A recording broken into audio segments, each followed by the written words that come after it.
Hello, everybody. We'll start in a second. Meanwhile, you have the Swiss railway clock. Yeah, for people on the video. Yep. Icecast started just at the same time there. That was quite good. Well, they have good a clock. timing You'll have to do on my part. You'll have to do. I don't know. I At do the the next talking. sound. Yeah, I was going to say at the sound of the tone, the time will be. Time sponsored by Six Gun Productions will be. Yeah. This is the clocks from Rüdiger Appel, who did the JavaScript. I just. It's very nice. It's Creative Commons, so cool. Mm-hmm. Which is weird for code, but. Yeah, that is an odd license to use for code. It's not that much code though. Like, who gives a fuck? Mm-hmm. He just wants attribution, basically, I think. That's fair enough. Right. I have loaded this. I have this all going. Mm-hmm. Yeah. Let me. I think we can start the show. Shall we try? Why not? Okay, I'll try to start the show. Let's see if this works.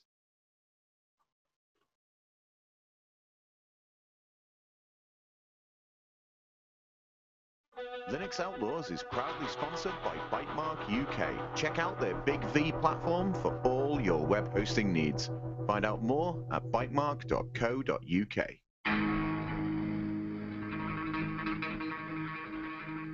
Six Gun Productions. New media, new rules.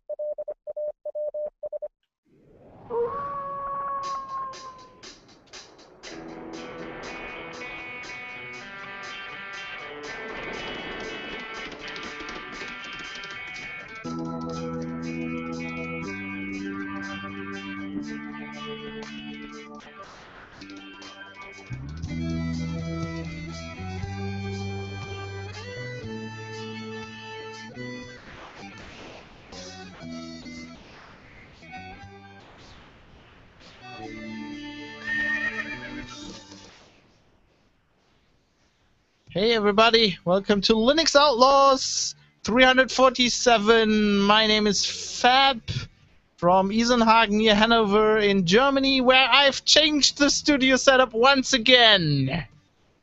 Hey everybody, welcome to the show. This is Dan, talking to you from Liverpool in the UK, where I actually don't think I have changed my studio this week, although I did last week. So I'm keeping it the same. I'm being boring this week. This show is brought to you by Guinness. That's going to go everywhere, yeah. Whoa! Well, not really. But I am brought to you by Guinness tonight. Because without Guinness, I wouldn't be able to do this.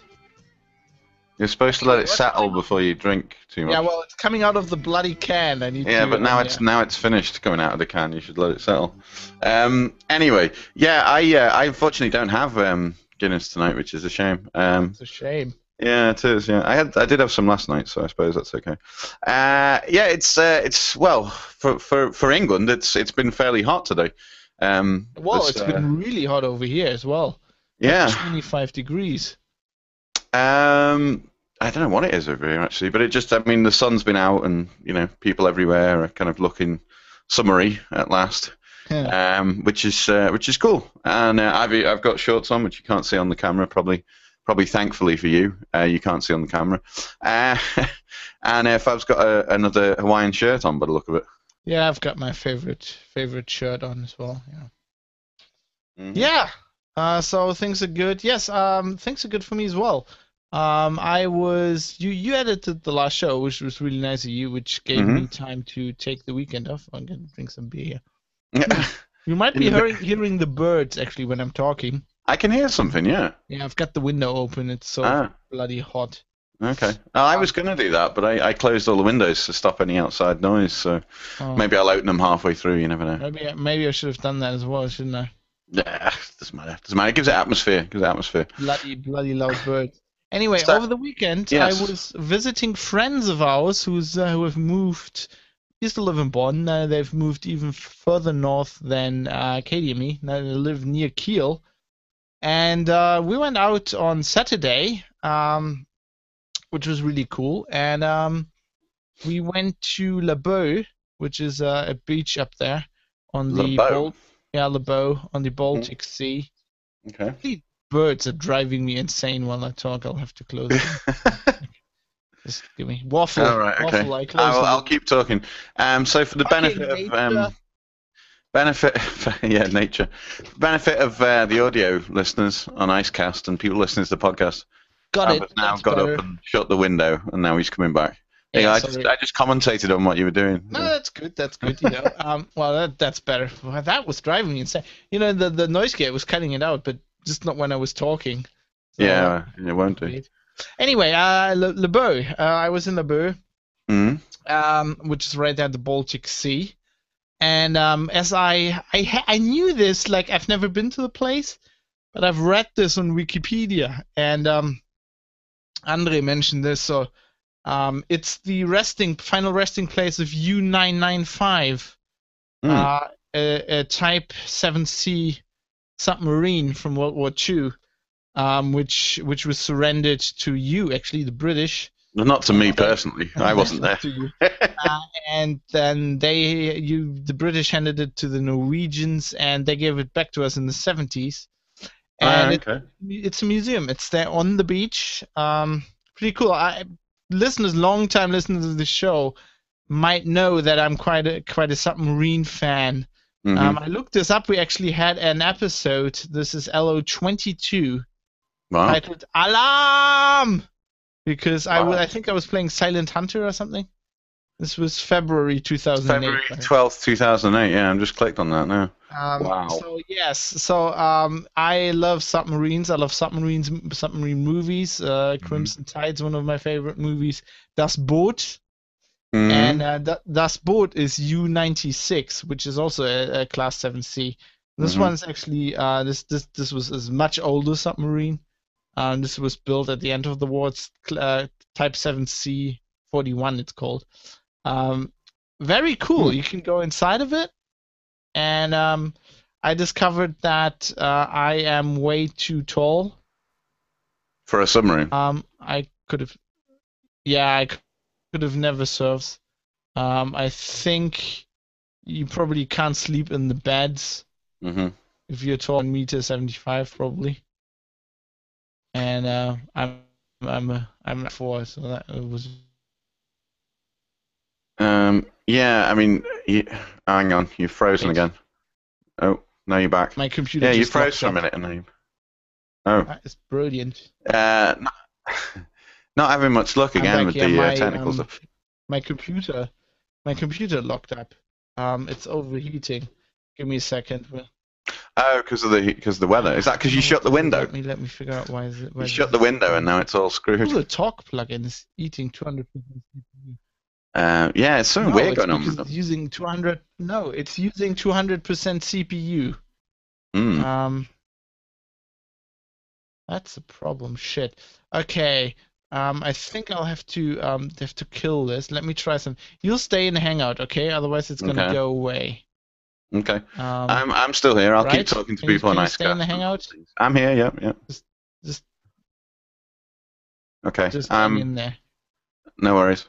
I'm still here. Fab's disappeared, and he's gone off to, I don't know, restart his computer or something. I presume. I don't know. I don't know what's going on lately. We can't seem to get any luck at all when it comes to technical stuff. People in the IRC blaming, what was it? It was a hat. They were blaming a hat that's cursed or something.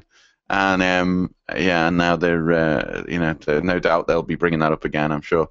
I don't know what to talk about really. And again, I forget who it was. I think it was Chris Bicky in the IRC said, get your guitar or whatever before the show, and I didn't have time.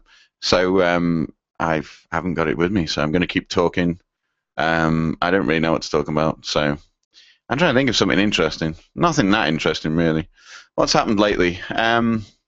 It's been a nice day here in Liverpool. Very sunny, quite hot, which is rare for us. People in like summer summer clothes and stuff. I'm wearing shorts. There we go. Mitzi in the IRC is saying it's the hat again. How tall is Fab? Says Deluge. I don't know. I can't remember. He'll have to tell us that when he gets back. All these European measurements. I don't know. It'll be in centimeters, won't it, or meters or whatever. Oh, apparently 6 foot. Where's got FPPT? 6 FPPT. Okay. Oh, I see. It's a typo. Sorry. Yeah, I get it now. It should have been FOOT, obviously. Okay. Yeah, they're now discussing height in the IRC, which I'm sure you're thrilled by. I'm trying to think of something interesting to talk about, really. I got this case for my Nexus 5, which I don't know if you can see, people who are on the video, and it actually, in lots of ways, it's very good. It's called a Neo Hybrid something or other, and it's by Spigen, Spigen. It's actually quite good, apart from the fact that I now don't seem to be able to get my phone out of it, short of like cutting the case off it and breaking it. I mean, I don't think I'll be able to get it out. It's like solid. It's nice. I mean, at least it looks like part of the phone, and all the buttons work really well. But yeah, it's been causing me some grief lately, so I may end up having to like cut it off with a pair of, stretch it and then cut it off. It just doesn't want to move at all. And everybody I say this to as well, it's quite funny. I say this to people, oh, the phone, it won't come out of the case, and they go, oh, don't be stupid, and give it, I give it to them, and they go, give it here, I'll do it. And then like after a minute, they go, no, you're right, this doesn't want to come out, does it? So I don't know what's going on. It's supposed to be like a cross between like a bumper case, those things that goes around the edge, and and like a normal, full case, I suppose, got a back on it and stuff. But I mean, it's protecting the phone so well that it just doesn't want to come off the phone now. So I don't know what I'm going to do.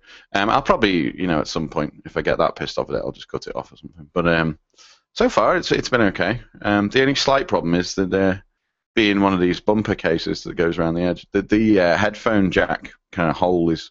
It's fairly big, but it's not quite. Oh, hang on, Fab's coming back. It's not quite big enough because sometimes it doesn't fit probably. You all right then? I should be. Okay. If my computer isn't overheating again, let me just. I'll just keep. It's doing the same thing. Fuck.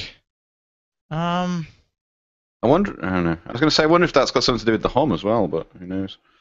I don't think so, but it's using like 100% CPU, which isn't good. 142 actually. 142. Well, it's 2 cores, so. Oh, I see. It's down at 70, 60. I think it's better if I degrade. No, this is not good. Yeah, you're trying to degrade the video. Yeah. Why is that? What happens if I turn the video off? Just give me a second. Okay. That looks better. Looks better from here. Well, let me just look for something I can prop the laptop up with. Oh, okay.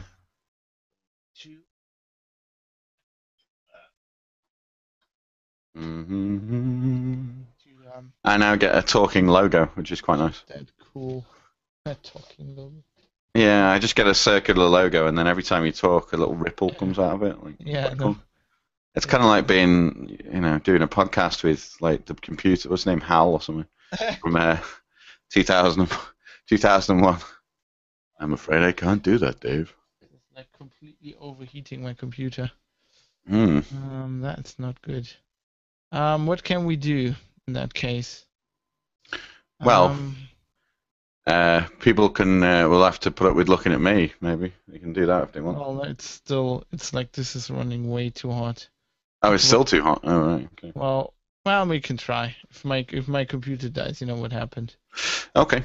All right. And so let me get my notes. Well, I need to pull the notes up again as well. This is like. Oh, okay. So we talked about the first kind of point, and then. Let me just. I'll go back in. Let me just find the notes. I'm gonna have some water. God, this is like I'm being haunted. To be honest, we're gonna have to find another solution other than Hangouts if this keeps happening, because No, I think I it's need just to. fucking up the show every time, every Well, week. maybe yeah, but I think there's something wrong with this computer. I just haven't had time to look at it. But now that I know what's going on. It's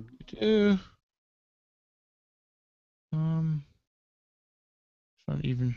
This isn't even better that I can turn the video, and in this case, it's not like doing much difference. Yeah. Is it? See. Okay. Let me try one more thing. I'm gonna quit out of this. I'll be back in 5 minutes. Okay. Okay.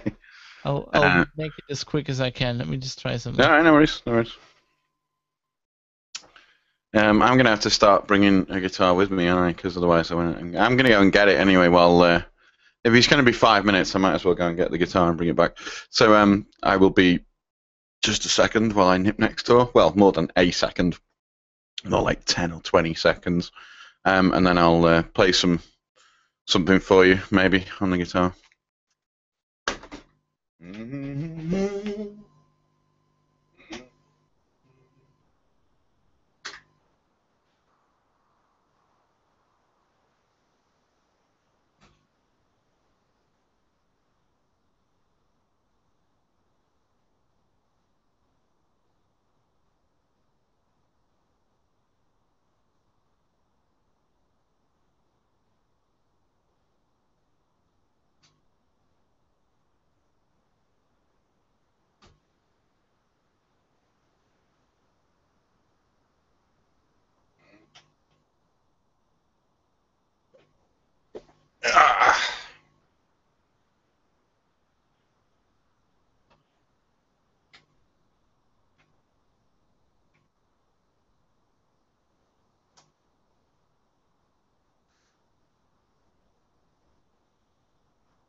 And I'm back. I'm not getting a humming. Where's that come from? Oh, sorry about that.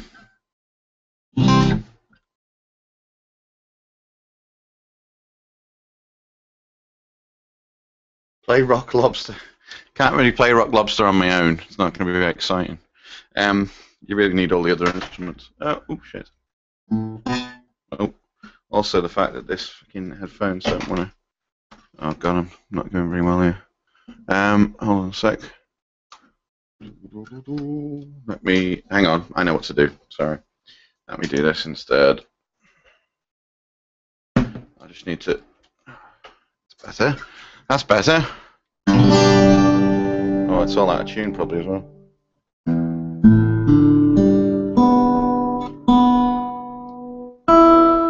That doesn't sound too bad.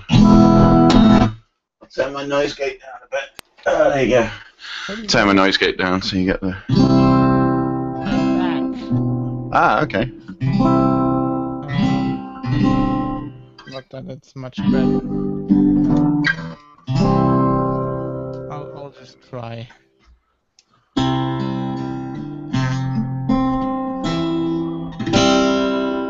Yeah. Okay. Let's give it a go then. Let's get this. Well, that didn't last very long, people. Sorry for that. Right. It's like.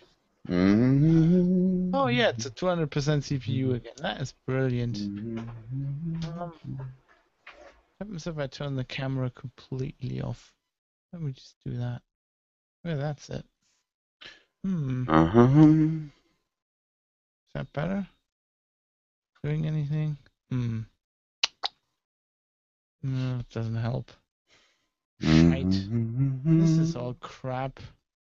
My headphones are going to be quiet. Oh, right. That's probably why. This is Two.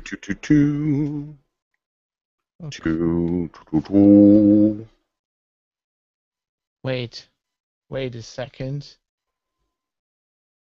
Oh, that sounds ominous. You've thought of something.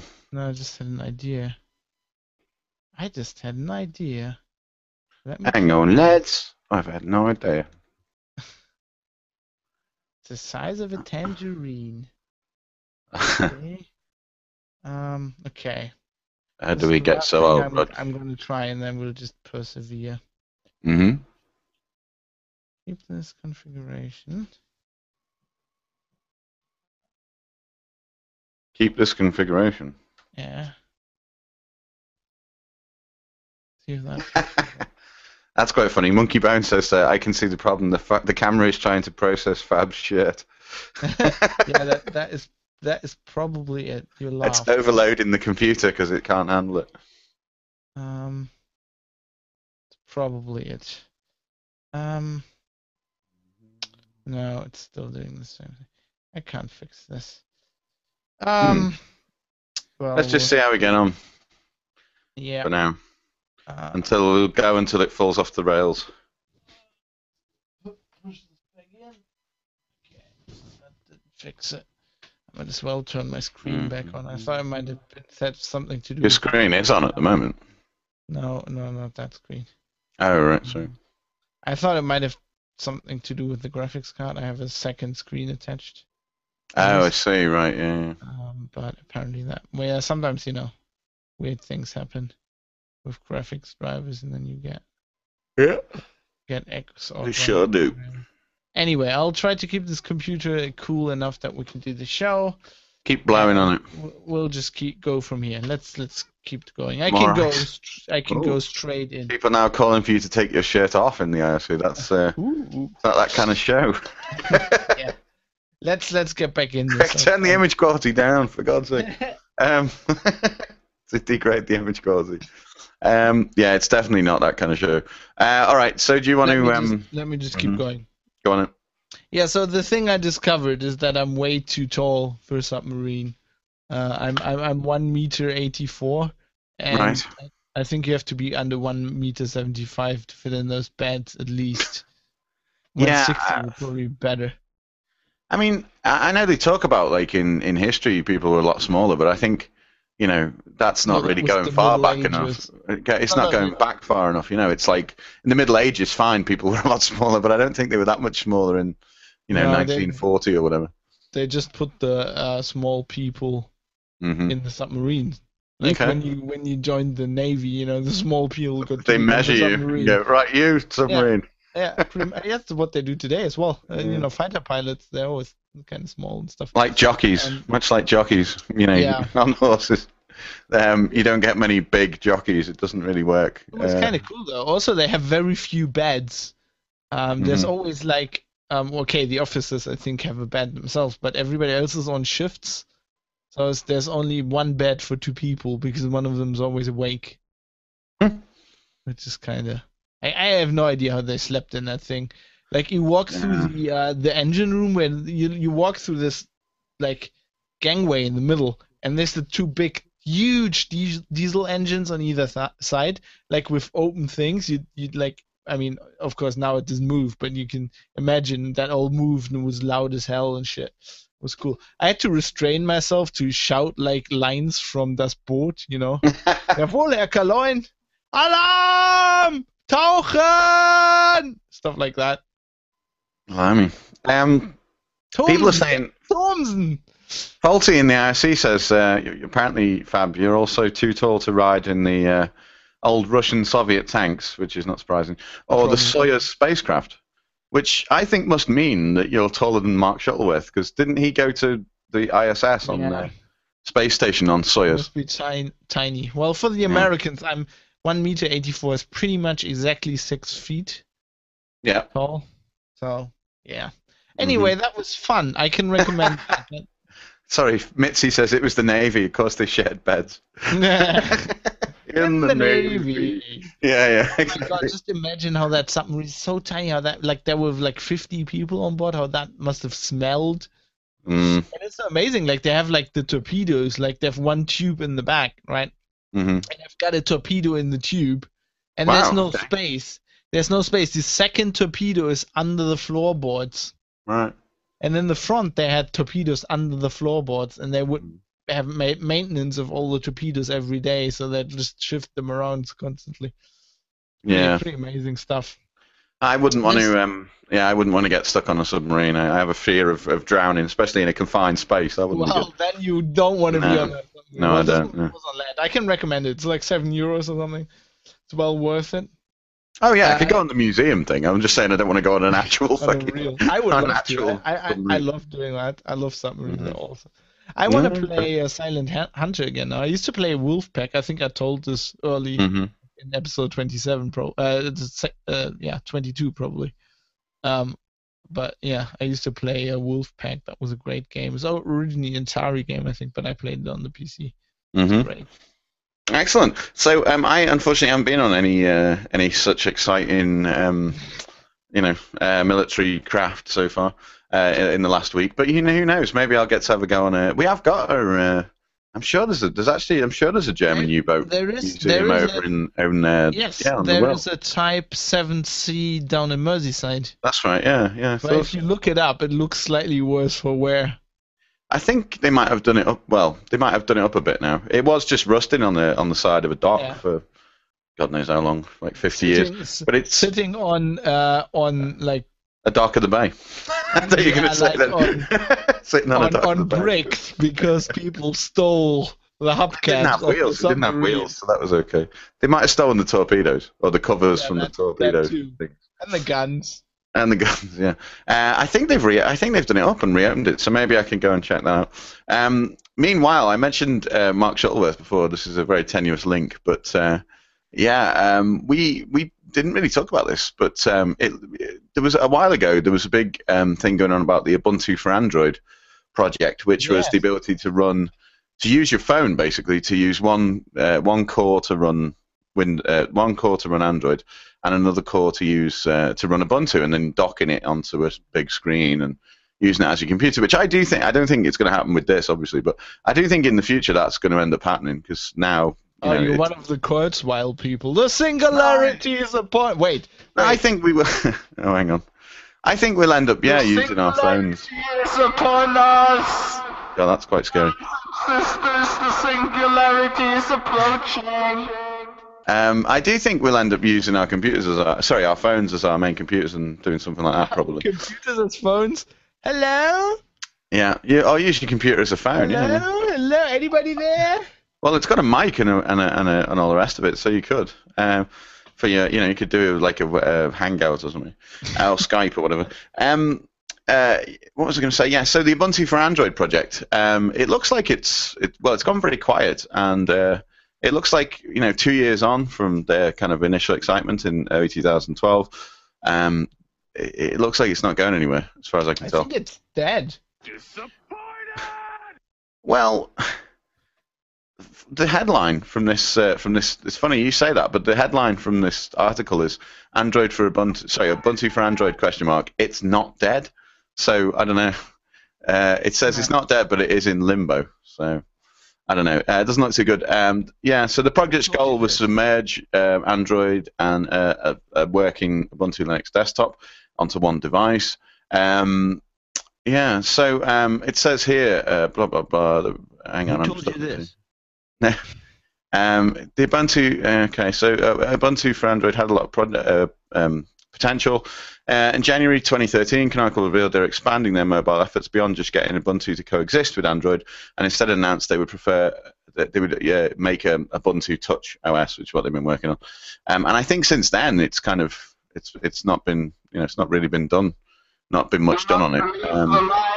The singularity is approaching. Yeah. You sound like you're just doing train announcements now.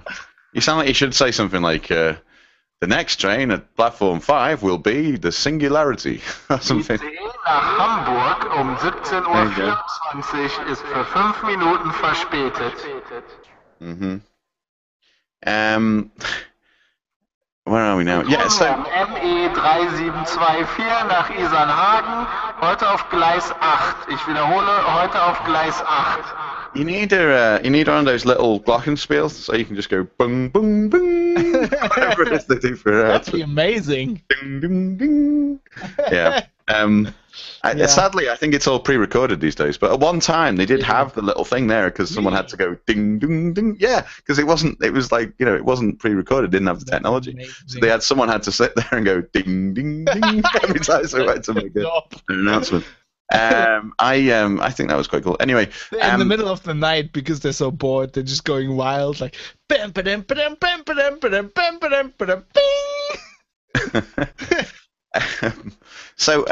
Anyway, AndroidAuthority.com this story is from, and apparently they asked Canonical for a comment on the state of Ubuntu for Android, and this was their response. They said, we are very happy with the reception of both Ubuntu 14.04 desktop and the early Ubuntu phone images. We think these development, I think there's a typo there. We think these developments, I presume it would be, show a desire in the marketplace for Ubuntu, blah, blah, blah.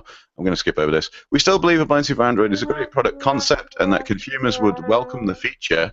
And the development within Ubuntu for Android is complete.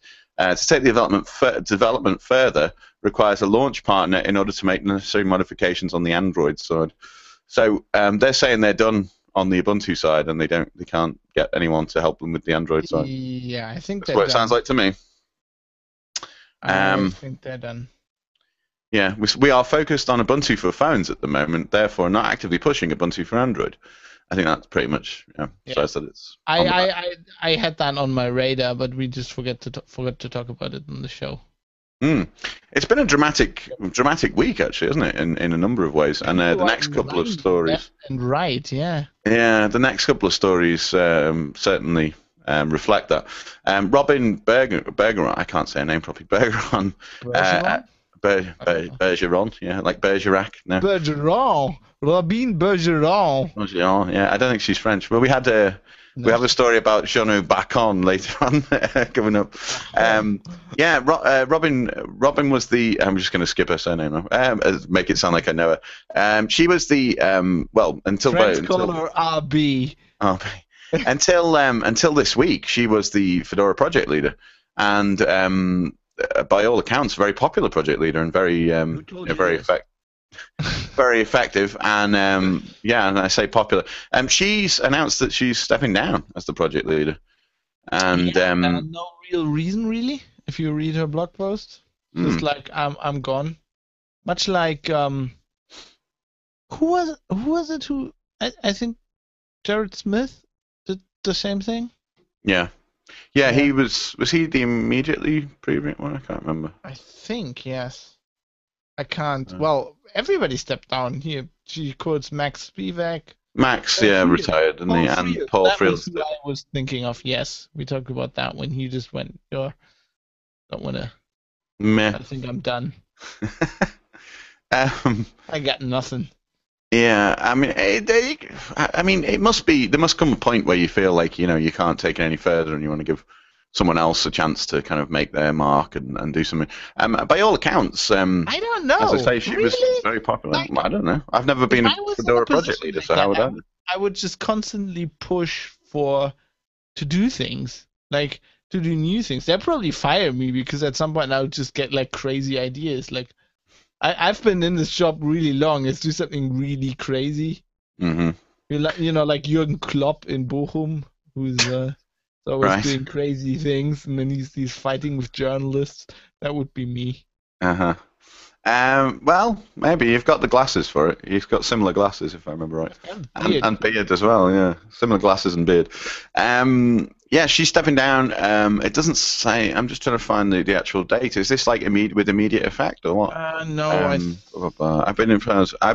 She says I've been the Fedora project leader for a bit over 2 years now. Well, I think she's stepping down with immediate effect, but she's staying around to. Oh right, okay. Help the transition to a new. Well, the thing is, I mean, is it just me, or are they amassing quite a collection of former Fedora project leaders? Because Max Spivak's still there, isn't he? And Paul Friel. I mean, we saw them in FOSDEM in 2011, whenever it was, when after both of them had already finished being project leader, and they were still there, and they're still wearing the blue shirts, and they're still doing all the same things. They stay around. Yeah. I think this is not more unusual. I mean, the thing that's unusual about this with Debian project leaders, they have a fixed term. And they get So elected, yeah. Well, they get re-elected sometimes, but you have like a fixed like time where you have churn. Yeah, you have to have an election. And Fedora project leader, the position, it doesn't have a expiry date. But they seem to just step down once in a while and they hang around for a bit. Now, most of them are still like Fedora contributors. Stay around. It's not like Ubuntu where there's always one guy. Like, yeah, I mean it is an interesting one. People in the IRC are saying that 2 years seems to be about average for Fedora project leaders. And a couple of people preempting our next story by speculating that she's off to be the Ubuntu community manager. Somehow I don't think so. That would be quite a turn up, wouldn't it, for the books? That would be interesting. Yeah. Do you know what I think would be the biggest shock possible? I mean, I know I'm preempting the next story. I'm intrigued. Do you know, I think would be the biggest shock possible to everyone, including probably Canonical, would be is if you were announced as the new Ubuntu community manager. That would be nobody would see that one coming. Do you know what I mean? Yeah. If they want to mess with people's heads, that's what they would do. Yes. Yeah, maybe. Yeah. That would be scary. I wouldn't know what to do. Like, literally. No, not because I wouldn't know what to do. I wouldn't. It would surprise me very much. That's what I mean. Yeah. So I said everyone would be surprised, especially you. Anyway, so now that we've sufficiently basically talked about it already, we should talk about the next story. Well, I'd be turned up to the office and go like, "Can I shout at Mark? Is that okay?" Probably not. Not if you want to. What are we doing? What? I'd be like Jürgen Klopp's like, what do you think you are doing? What's that referee doing? That was a goal. That was a goal. We should be having phones right now. Where are the phones? I talked to you about phones yesterday. What the fuck happened? Yeah, pretty much. A German newspaper did a quiz this week with like just a picture of Jürgen Klopp. He's famous, you probably know this, for pulling faces. Just going, and just like, is he happy or sad at this moment? Is it mad Klopp or bad? Is it happy Klopp or bad Klopp? It was fun. You can't tell. He looks the same. Whatever. It's like me. All right. Speaking of, yes. Ubuntu community managers. Jono Bacon has announced that he's leaving Canonical to go to the X Prize Foundation. I read his post earlier today about this, and I don't know. People will go on about how he explicitly says in the post that this is not anything to do with an upset between him and Canonical or anyone else. I don't believe that. I really don't. I don't know that is true. I do think the X Prize is quite an impressive thing, and I think if he was given the opportunity to go there, I'm not surprised he's taken it. No, this is the one moment where this is the one time where I completely buy that. I don't think there was any upset. Mm-hmm. I mean, he wouldn't have stayed in the job that long. No. I think. I'm going to speak frank because I do this kind of thing. I think he might have gotten quite fed up with having to run after Mark and apologize whenever he, wrote a blog post, and then Jono had to run around for 2 weeks, like healing the wounds, mopping it up. Yeah, but that couldn't have been fun. Like I wouldn't have lasted as long in that job just doing that. I would have just exploded at some point. Mm-hmm. Like, Mike, stop blogging. It's either you stop blogging or I'm out of here. Well, I mean, he would probably say, this is what I employ you to do, so either do it or get someone else to do it. That's their job, isn't it? To look after these things. I don't know about that. I'm not sure. I think he genuinely, has got an opportunity. I'll tell you something interesting though. About 2 or 3 weeks ago, I get incessantly inside information. No, it's not really. It's really not. I get like an incessant amount of emails from, as everyone does probably, from LinkedIn. If you've ever been on LinkedIn or you've got anything to do with it, you get an email about fucking everything. You get like, so and so has now added whatever skill to their profile, or sandwich making. Would you like to endorse them for sandwich making, or I don't know, whatever it might be, which I'm not interested in. But I did get just eating a burger. Would you like to congratulate Les Pounder for eating a burger? Yeah, quarter pounder, as we call him. That's been a long time. Pounder. Yeah, yeah. Um, yeah, I got an email off LinkedIn saying congratulate Jono Bacon on his new job. So I was like, oh, I wonder what that What? is. So I clicked on it. Well, no, he obviously changed something on his profile. So I thought, oh, it's Jono left Canonical. So I clicked on it, and it said Jono Bacon is now head, like managing director, whatever, at Jono Bacon Consulting or something like that. So I thought, oh, that's interesting. But when I clicked on his profile, it still said the same thing about Why about didn't you tell? Canonical. Why didn't you tell me this? Because when I looked on his profile, it still said the same thing. It Still, said Ubuntu this is info. Canonical. Oh my god, dude! So You need I to just develop thought it your was a blip. journalistic instincts. If something like this ever happens again, you need to tell me, and I'll dig around. You know, Okay. I would have like contacted Jono in a way that he couldn't have like, tried to make him slip up and say something. hmm You know, But the thing is, I mean, I get like 25 of those emails a day, and usually they're yeah. just because somebody's changed the spelling of their name or their title or something. So Still I don't smoking know. gun, fucking Watergate, mate. But it does make me wonder if that was something more than just a little, a typical This is bit like, of spam. it's in no way as bad, and I really don't want to say this, but this just reminded me. I read Glenn Greenwald Dunlap, his book about Snowden in like 24 hours because I reviewed it for CT and then I want to have it in the next issue. And hilarious. We all know that Snowden tried to contact him and couldn't because he didn't manage to install PGP, and then he contacted live repositories, whatever. But well, I give Greenwald credit for this. He tells this in his book, so it's got balls there. So he basically Snowden wrote him under a pseudonym from like some email address. He wrote him under the name Cincinnatus, which is like Roman, like a Roman figure from Roman history, right? And Greenwald, I think I've lost Dan. The fuck? Hmm.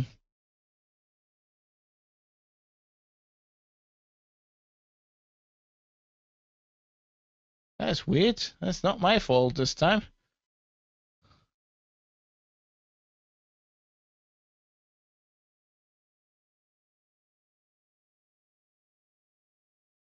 Hmm. Okay.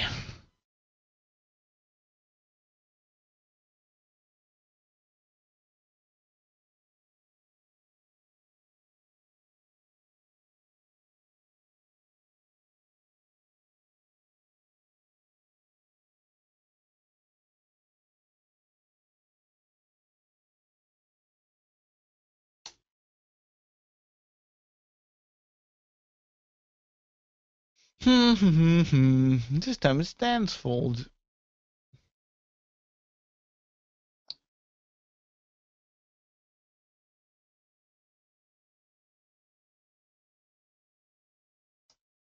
Machine will be booted.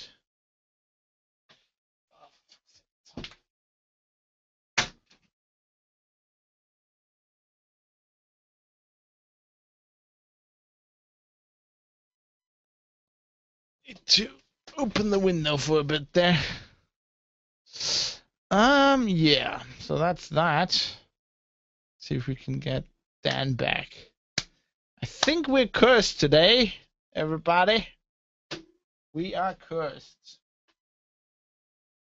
This is Dan's computer from the grave. I am dead now. Why did you do this to me? I'm alive. No. This sounds like a tunnel. Hello.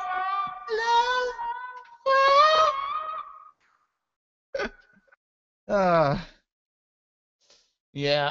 No, I don't think that was the NSA. The NSA likes to record people, not cut them off. Let's see if we can come back. Maybe they infected us with a virus. Really evil virus. We play some music. Meanwhile,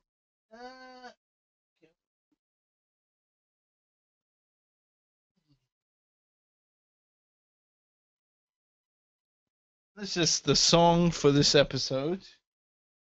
Because it kind of fits.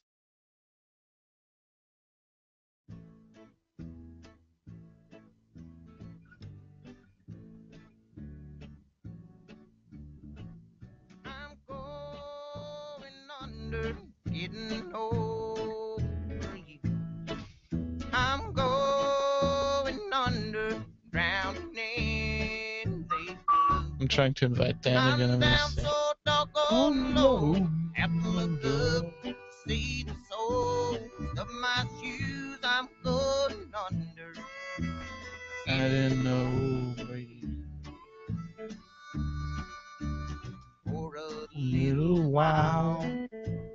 Thought that I could smile. Everything was rosy and fine, but then it set in. You were leaving. Oh, and now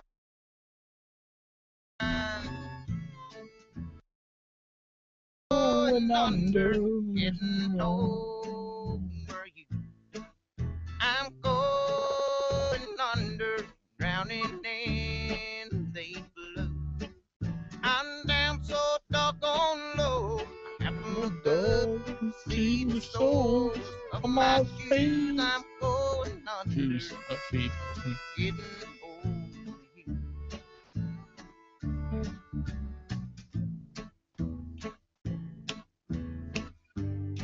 Don't you hate this crap?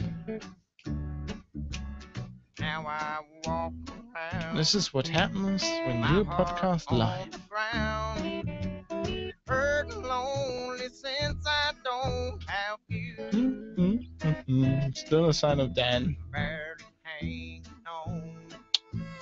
I'm almost gone. Now I wish I had. Grab a beer, everybody. This might take some time. I'm going under, getting over you.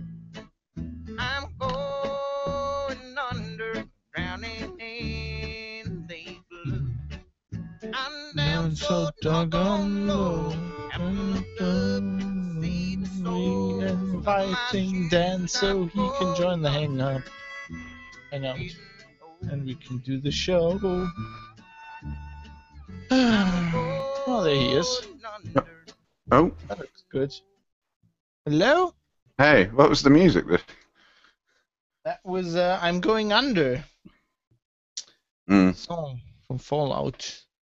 Anyway. So, I've no idea what happened there. My machine just rebooted itself. Where was I? You went, I've just read a book, blah, blah, blah, I can't remember now. You said, what was it? Oh, yes, I can pick this up again. I was talking about Glenn Greenwald. Right. Let me do this. So here we go. What was I saying anyway? Greenwald. Yeah, so basically, I give him credit for this. He has a ball, so he tells the story. So Snowden originally wrote him under pseudonym Cincinnatus, which is like a Roman, like from Roman myth, right? And or like history, whatever. And so he answered him, and then he couldn't install PGP anyway. So meanwhile, Snowden goes off, contacts Laura Poitras, and I opened the window again, and this God, give me a second. Fucking plane taking off. This whole show is cursed. It's just a disaster. Yeah. We lurch from one disaster to the next. Yeah. So this is Greenwald's meeting. It's already met Snowden in Hong Kong, right? And they've already had an interview. This is like the third day they're in Hong Kong. Like he already interviewed him for 12 hours or whatever. He's in his hotel room in the evening and was talking to Snowden, and then remembers the Cincinnatus guy. Think, oh, maybe that's another whistleblower. You know, he kind of mentioned that he's got stuff. Maybe I should answer that guy as well. So he writes him an email, right? Next morning, he comes into Snowden's hotel room, and Snowden like has a really condescending look for him and says, you know, that Cincinnatus dude, that was me. This is what the whole Jono Bacon thing reminded me of. Anyway, that was a The Jono Bacon, the LinkedIn Jono Bacon debacle. This is what happens. We could have had a scoop, man. Yeah, maybe. Not The thing was, bad as me not installing PGP. yeah. So I mean, I don't know. I think it's a good opportunity for him, and I hope it works out well. The X Prize is pretty prestigious. I mean, it's quite a nice. I imagine it's a good place to work. And he's doing the same thing. I was thinking the same thing. I think Communitizing the community with community tools. This is a good decision for Jono. I think now he hasn't have to bullshit quite that much. Well, we don't know yet. We haven't seen what we haven't seen how he has to. At least it's like better bullshitting about space than Spice. You mean? Spice. Have you got that somewhere? Okay. I must have. Yeah. So I think it's a good move for him. Yeah, it could be. I mean, I suppose the question is, there you go. I suppose Jono Bacon's going to. Oh, this is not fine. It's fine. Going to. This whole show is a disaster. Yeah, it's going. Yeah, I was going to say it's going off the rails, but I don't think we ever really knew where the rails. Apart today. Like I fixed my studio. That's not the problem. That works. The rest is falling apart. Like Dan's computer rebooted. My computer rebooting, yeah, which is weird. That's freaked me out. That has. People who were on the, in fact, you'll hear it on the recording probably, but people who were on the. People who were on the Icecast there, because that carried on, because that's on a separate computer, would have had quite fun just hearing me going, "Oh no!" I was just sat here, and then I thought, "Why is everything shutting down?" And it all started to shut down, and then and I went, "What? No!" And then it went, no. I'll get you next time. Anyway. So so I think it's a good move for Jono. I wish him all the best. X Prize sounds like a great place. Yeah, this is interesting. I have to roll out my one theory. Go on. Right. I gotta say it's one controversial thing. I could. Oh goodness. My theory is that it was Popey on the grassy knoll with the second rifle. That could be. Back and to the left. Back and to the left. Sorry. Yeah, so I mean, it is conceivable that something is happening at Canonical. Either the company's getting sold, or it's being shut down because they're running out of money. Behind the scenes, now Dan's frowning. Steer me out. No, carry on. If that was to happen, Jono would be the guy to know this, right? Like, aside from Mark, Jono would be the next guy to know this. I'm pretty Mark. Really? Maybe, why? You don't think like Jane Silver or someone would know before him? Silver, no, yeah. But I mean, aside from the obvious leaders of the company, I think Jono is pretty close with Mark. He has to be. That's kind of his job. He even said that in his blog post, And I think he would know. So I think that might be a reason he's just gonna, move to somewhere else, but that's pure speculation. But it wouldn't surprise me. Okay. Well, I give Canonical another year. Okay. All right. Well, I'm not convinced by that argument. I think I do think it's yeah. I mean, I don't think he'll get that many chances to that many offers to work somewhere like the X Foundation, and I suspect it's more likely he just had the chance and he thought, I mean, he's had 8 years at Canonical now, and it's probably been enough. You know what's the one bad thing about X Prize? I mean, okay, on the board, obviously you have Elon Musk, who is, everybody says he's a visionary. He seems like a douchebag to me. Douchebag with his fucking Tesla cars. But that's okay. You know who else is on the board? I don't know. Anna Huffington. Really? Yeah, and that's not a person you want to work for. If everything I've heard is correct, that is not a person you want to work for. She's, without this being against women or anything, but she's supposed to be a bitch. And if she was a dude, she would be a bastard. So. Yeah. I mean, I have heard. I've heard she's She's not good to work for. But then again, Well, I've never worked for they her. don't, Huffington Post, they're famous for not paying people. Oh yeah, they don't pay the journalists. We know that. Yeah. Anyway, so I don't like that, as you would suspect with me being a journalist. Yeah.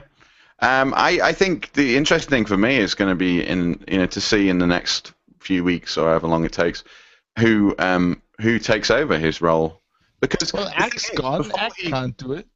Well, no, before Popey? Yeah. Popey? I think Popey's busy with other things. I don't know. I mean, it's a strange one because his role of community manager, to me, he kind of almost created that role for himself in a lot of ways. I mean, they created the job for him. Exactly, I'm sure. and they created the job basically for him. You got to be Jono Bacon to have that job. You've got to be. You got to have a ridiculous beard. Well, maybe his brother will take it. One of his brothers will take over. He's got like 2 brothers or more, hasn't he? So maybe one of them will come in as replacement Jono Bacon. I don't know. It might be something else Bacon. You what, sorry?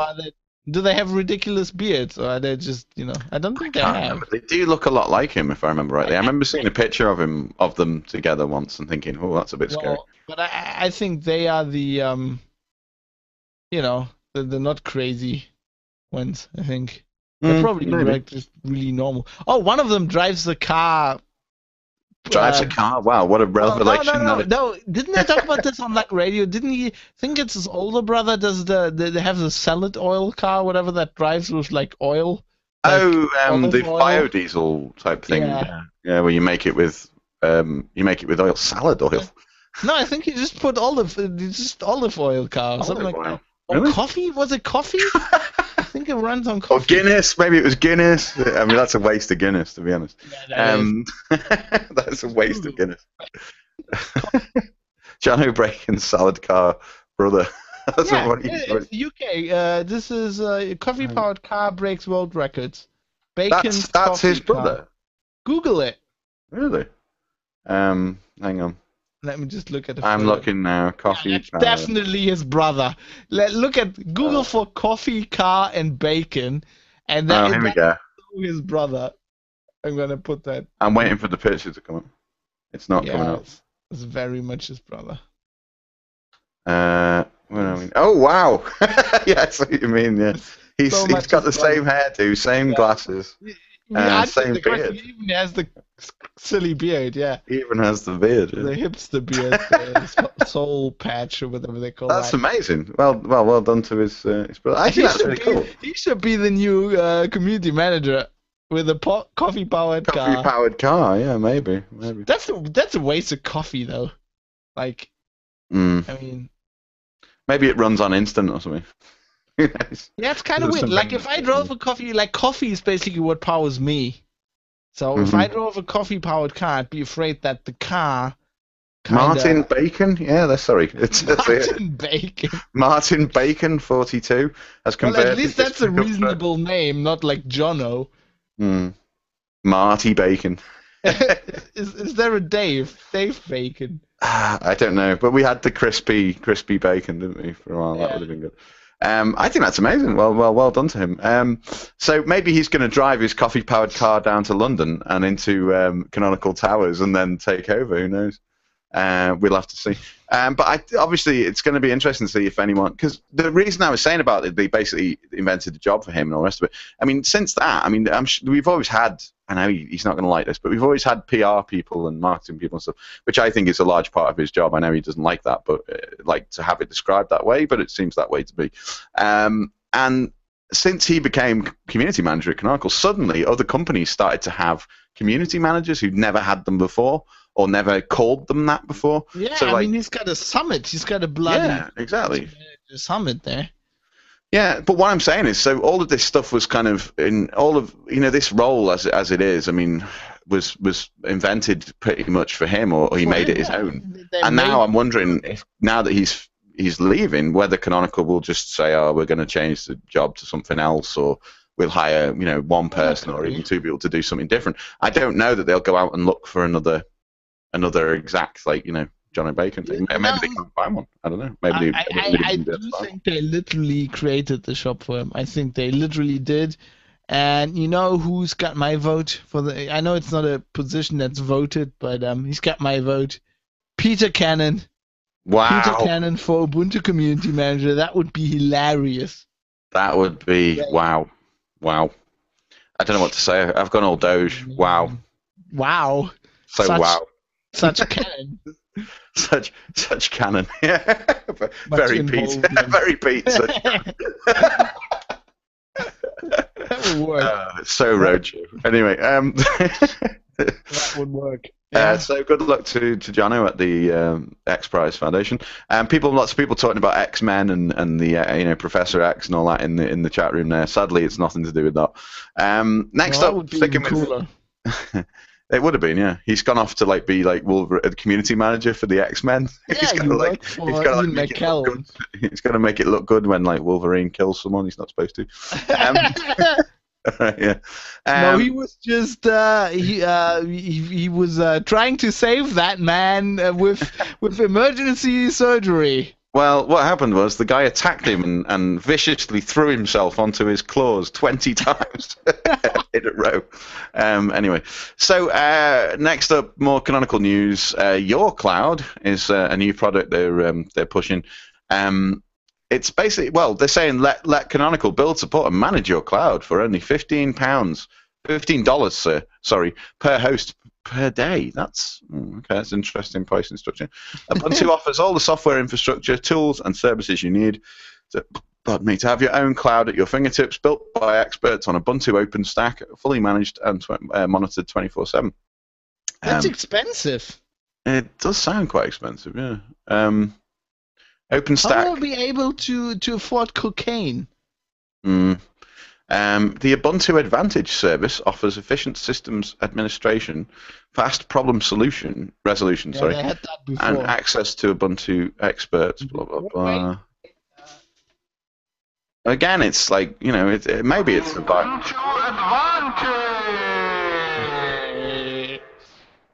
Maybe it's I think.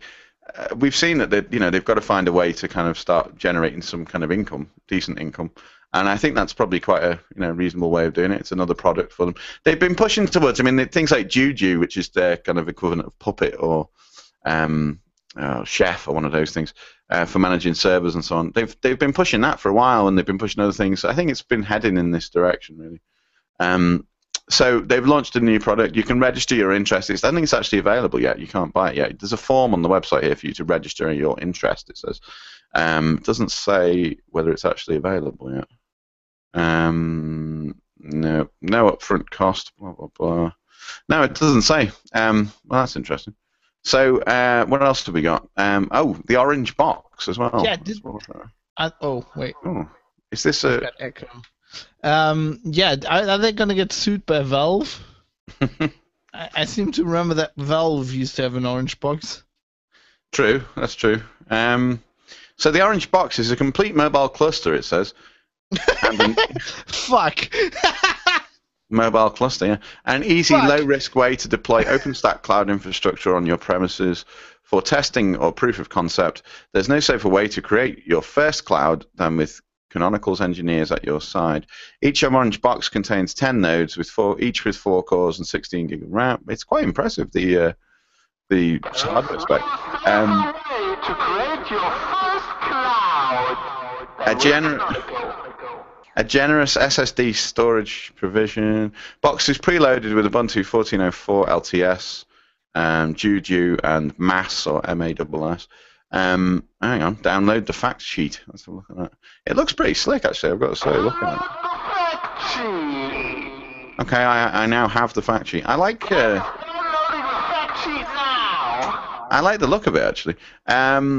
It says, blah, blah, blah, built on full OpenStack with big data solution in minutes, blah, blah, blah. On that page where it says, what is Ubuntu server?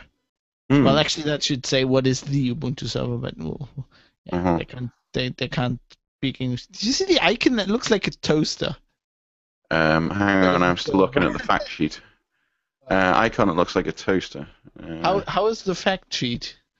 It's very facty, yeah. It's very facty and very sheety. It says, blah, blah, blah, you have Okay, so it says you get 10 nodes in the box. It's got 1 power supply. By the look of it, that's interesting. Blah, blah, blah. 17 kilograms apparently this box weighs.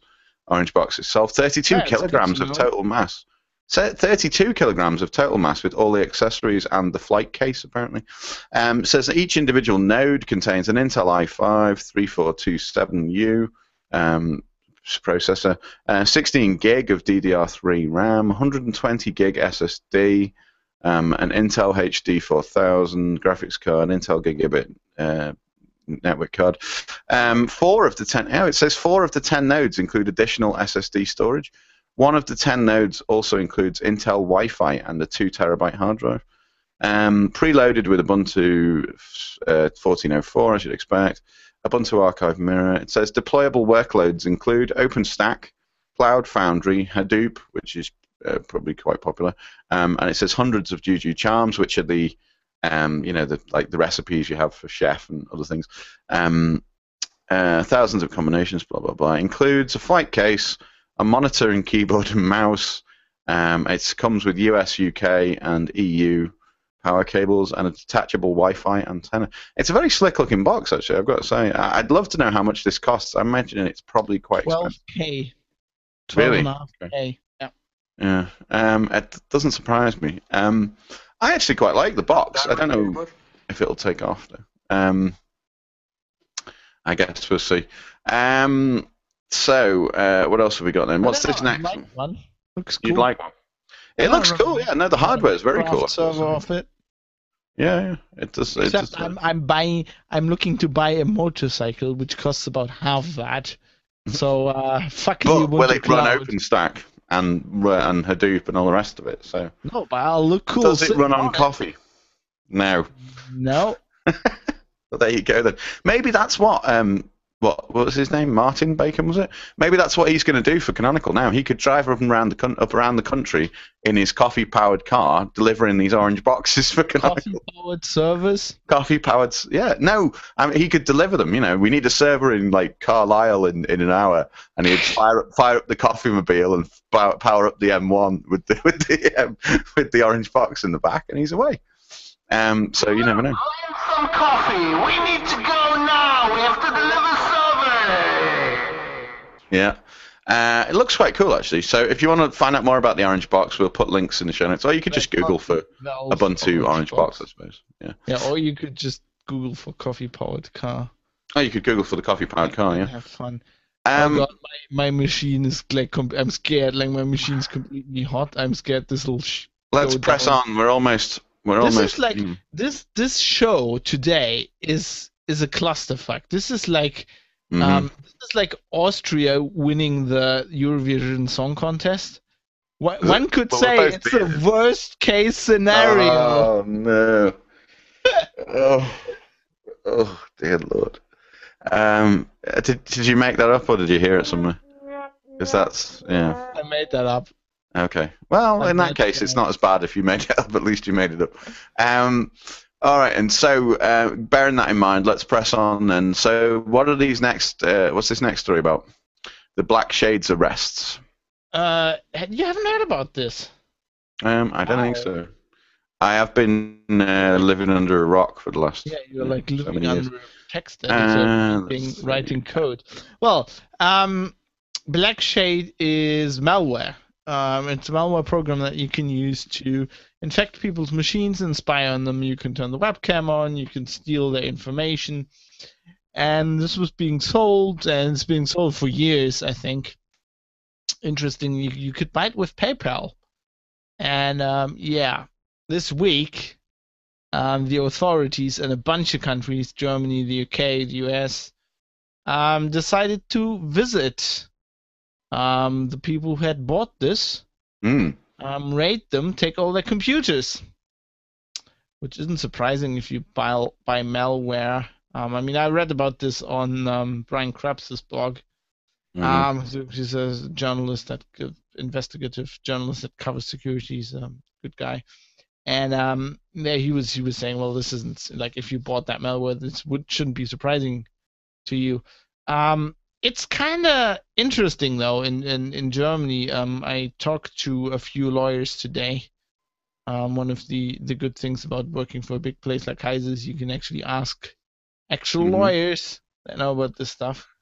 Real lawyers. Yeah, because another famous German internet lawyer wrote about this, like a tech kind of lawyer that has a blog.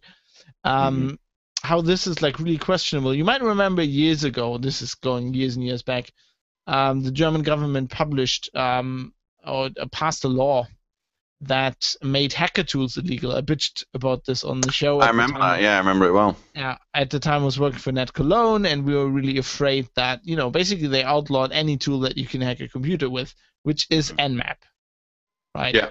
Because in the law, hacking, there's no the definition of hacking is gaining access to a computer system without being allowed to have access.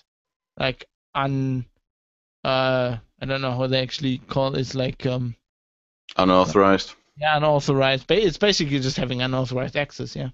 And well, they changed this law a bit. We talked this about as well. They didn't change the law. The law is still like really badly worded. But the German Constitutional Court says, well, if you have legitimate reasons to use that malware, you're a sysadmin, you're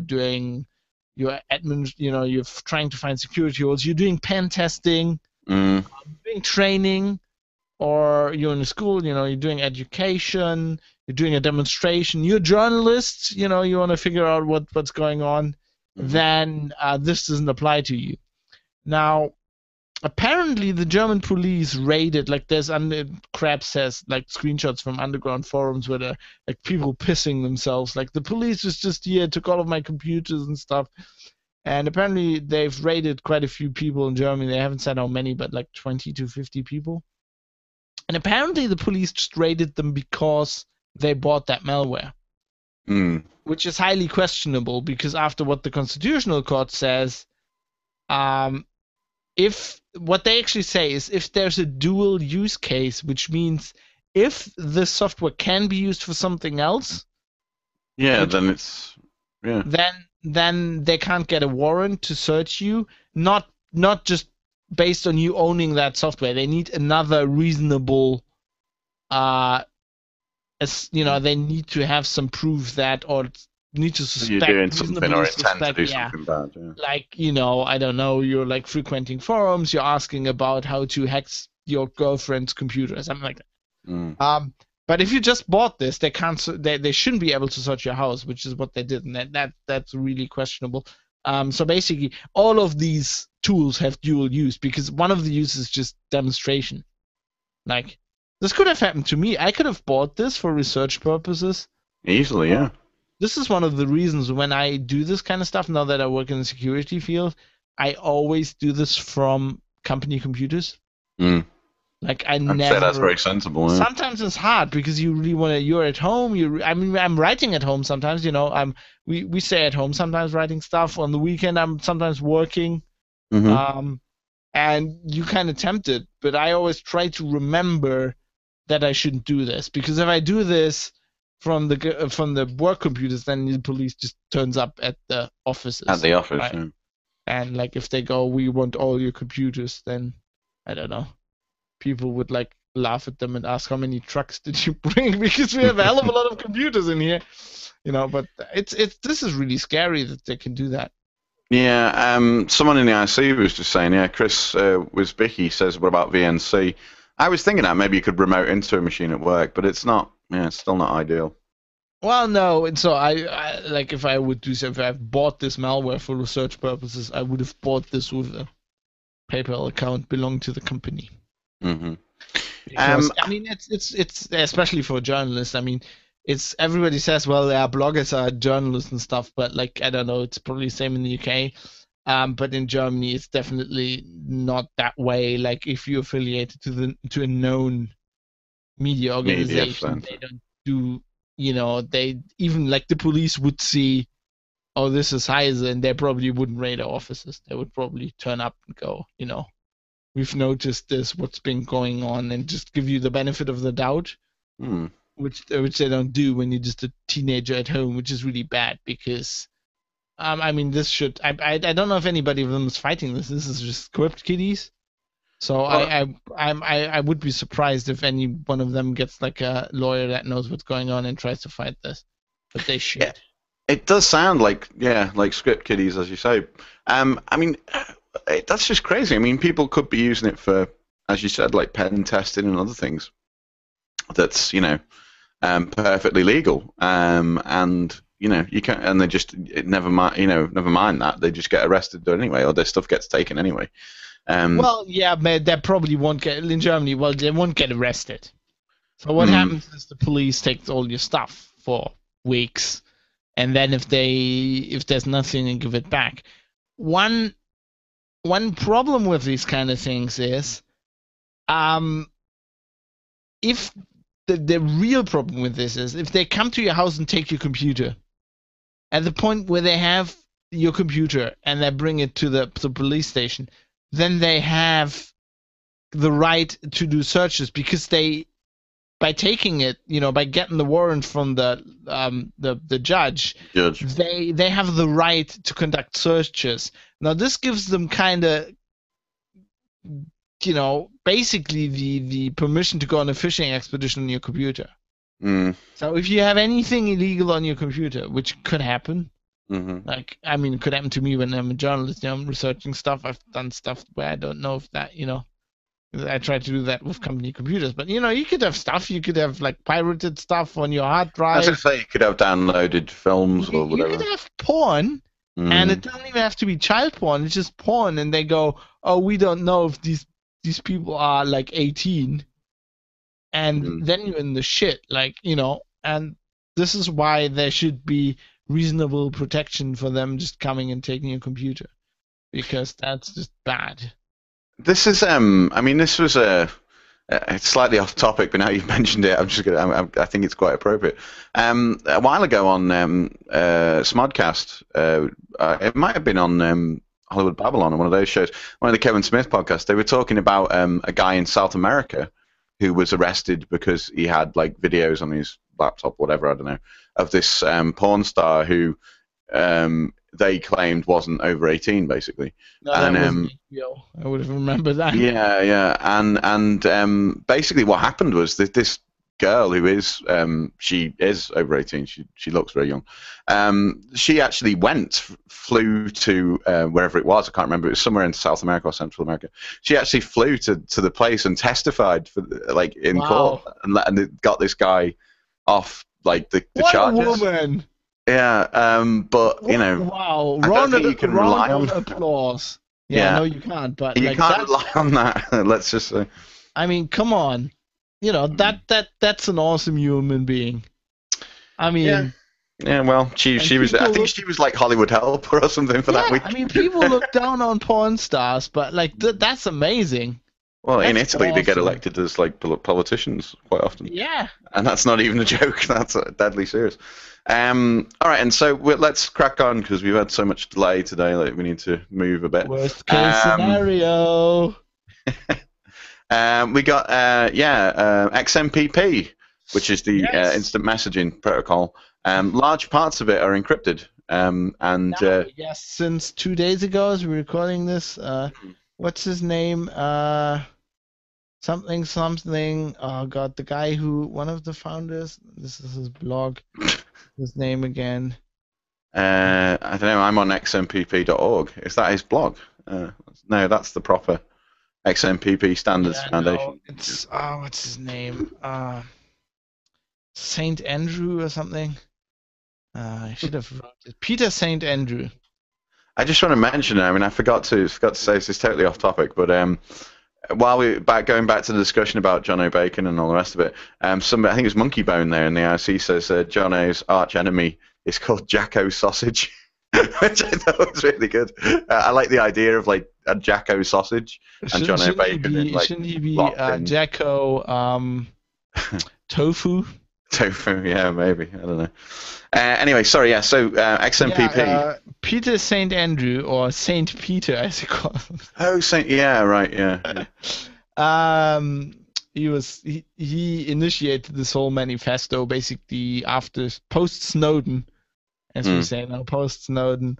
XMPP should be encrypted, and they had a lot of companies who provide Jabber XMPP services signed this, and they committed to, as of May 19th, only accept encrypted connections, just like a lot of mail providers in Germany are now, Deutsche Telekom switched over this year to only have SSL encrypted transactions. And as he says, this is only the first step because this only protects against passive eavesdropping.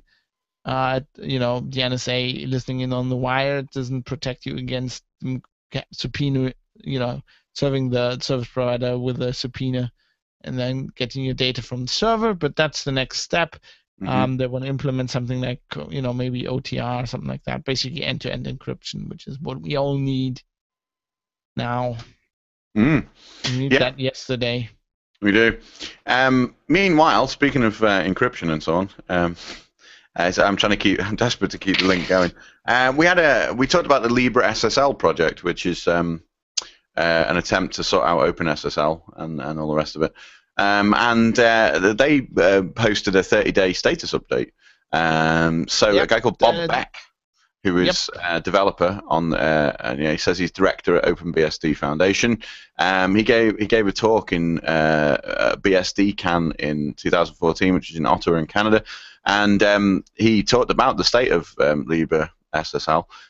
Bob is claiming that the Maryland Incorporated OpenSSL Foundation is nothing but a for-profit front. Okay, so he's got a real problem with OpenSSL. He was attacking them pretty hard. He was saying they've seen some, they've started to rewrite code. They've seen some horrible code.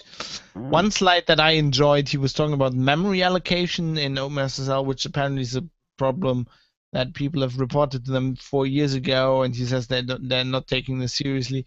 So he had a slide which I put in my story because I just couldn't pass this up, and this will make Les Pounder very happy. Had a slide that did you call him that? Yeah, oh god. Sorry. The worst is in my head. Worst case. Yeah, this will make Les very happy. It's they had a slide of Sigourney Weaver from Aliens, and it's at the top. It says like OpenSSL memory allocation, and then below it says the only way to be sure is to nuke it from orbit. From orbit, yeah. So they completely ripped that out, and they're rewriting lots of stuff. They still need money. They said they need funding. What's going on? It's too hot. Apparently they asked the Linux Foundation, because we talk about them, they have millions of dollars that they saved for this kind of thing, but apparently they haven't committed yet, the bastards. We could probably ask Linus, because Linus is at the Linux Foundation. He said, "Give money to the masturbating monkeys? Are you crazy?" Yeah, I couldn't see him being very keen on that. All right then. I'll take the money, buy a Ferrari.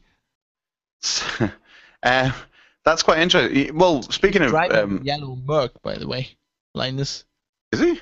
Yeah, he's got I think it's a CLK, yellow CLK. His number plate is Dad of 4. All right, okay. For some reason, I had him down as a Volvo man. I don't know why. I just see him in a Volvo. Yeah, something practical that he can hit people with if he needs to. And that would be Theo. Go ram raiding and stuff, maybe. It's like completely armored or something.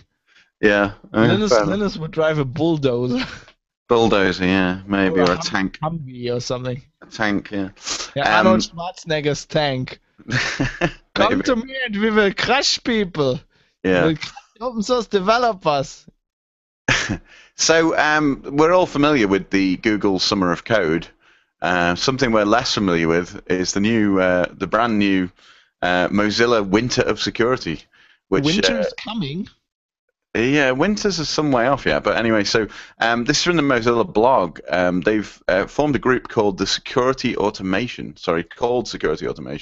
where people who build security tools can meet, exchange ideas, and show their work. It says we build projects around applications, yada yada yada. I'm going to skip over that. That's all the PR shit. Blah blah blah. Yeah. Well, it kind of is. It is totally, man.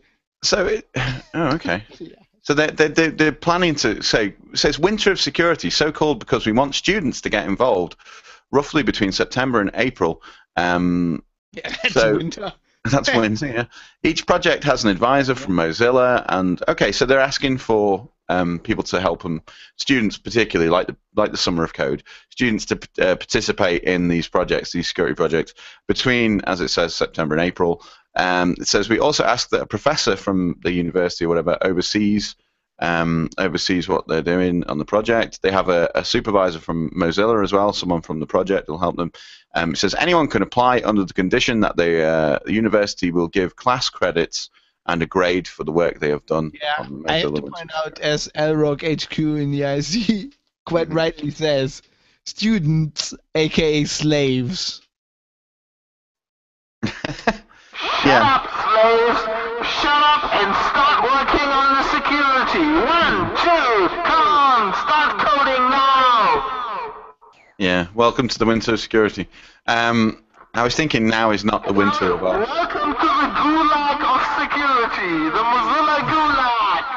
I was thinking more of Shakespeare, now is the winter of our security, or whatever. Now is the winter of our discount tent. Yeah, maybe. All right, and so moving on. This is Glorious Summer by the son of Mozilla. Exactly. By the son of Mozilla. Son of Brendan Ike. Let's see. We got a story. This is one someone sent to me actually about a thing called the Novena, which is an open source laptop. Novena or something. Yeah. Novena, I don't know how you say that. It's not a open source laptop. It's done by Bunny. Bunny Huang, the PS3 hacker.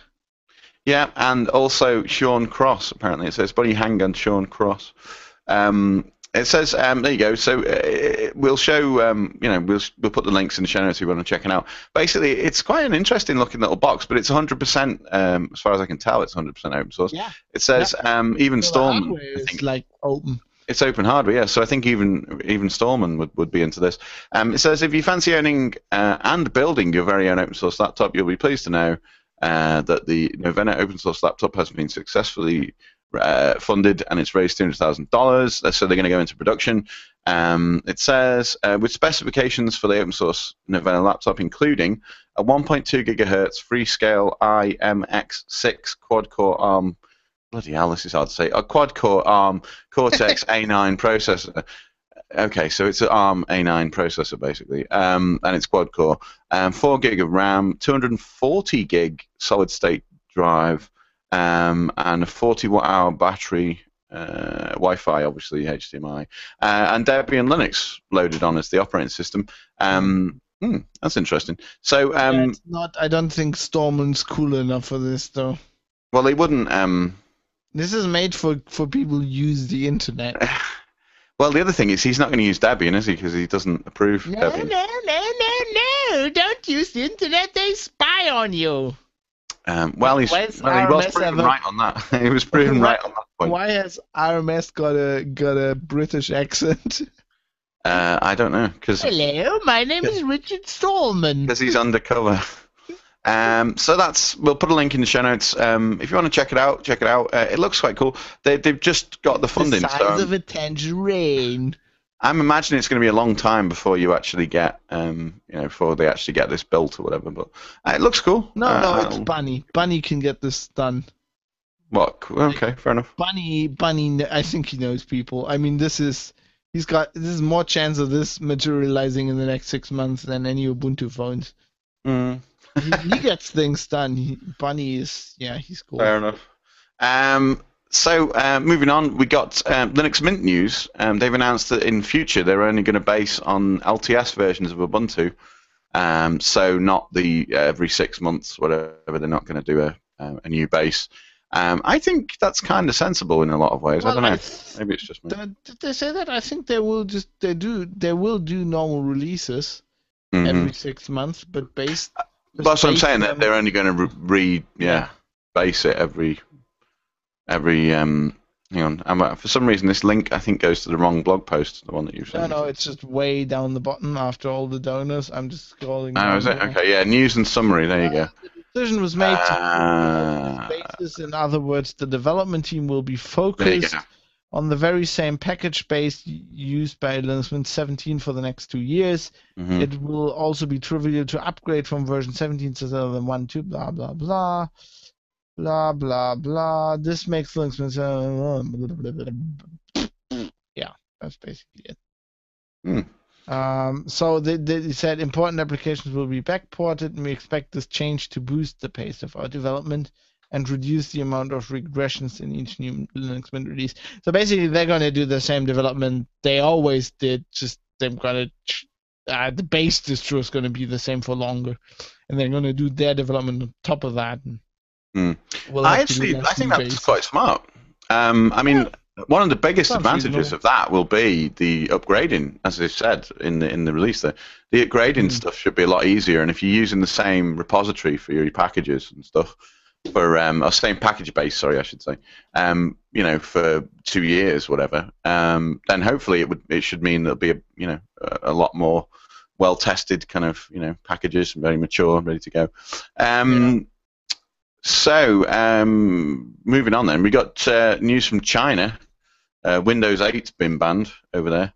So, Yeah, from government good computers news. using that Linux Kylin based on Ubuntu. I think they originally worked with Canonical on this. They're not they used to using have- your cloud, whatever. I don't think so. They used to have I mean, they got red orange boxes. Maybe they've got orange boxes. Right now, Mm. Martin Bacon's made a coffee-powered like super speedboat, and he's on his way from the UK This to is China with This orange is boxes. China. They build all this shit in Shenzhen. I don't think Yeah, they fair need to play. buy hardware from Canonical. Yeah, all right, fair point.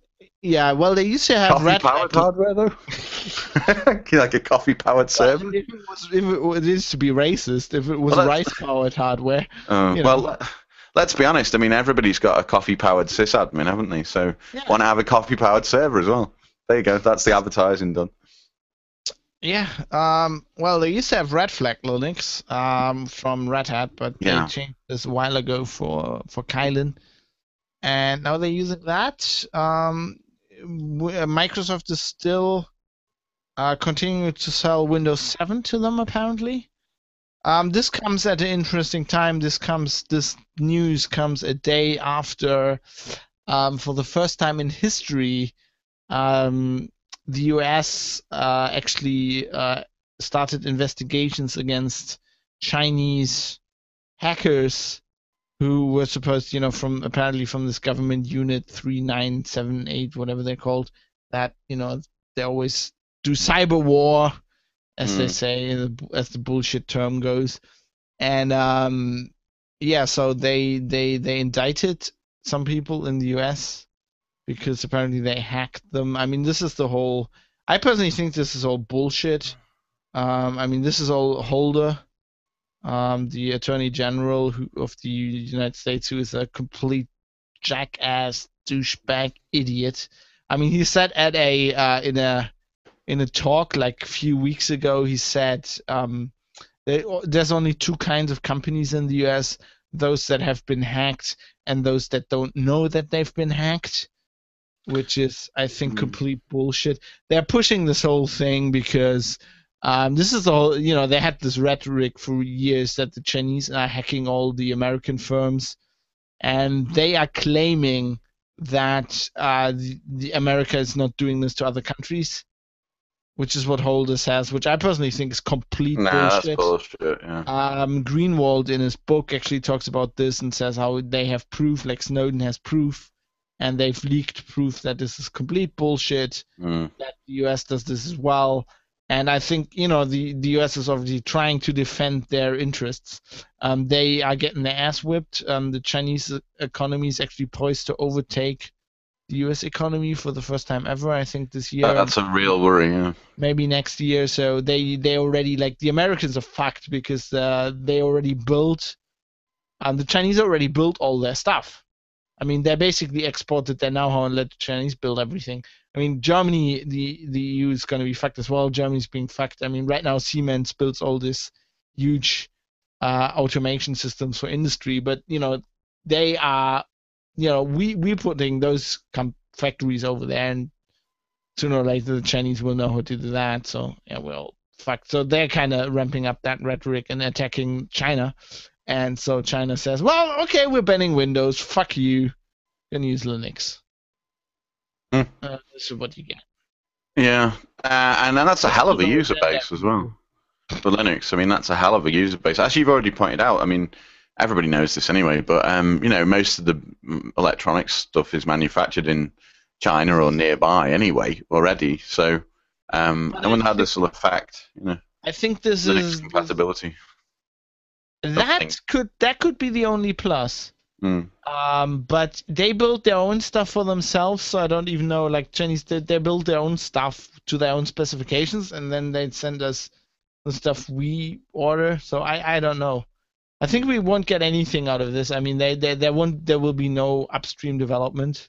If the Chinese governments develop something, they won't upstream that.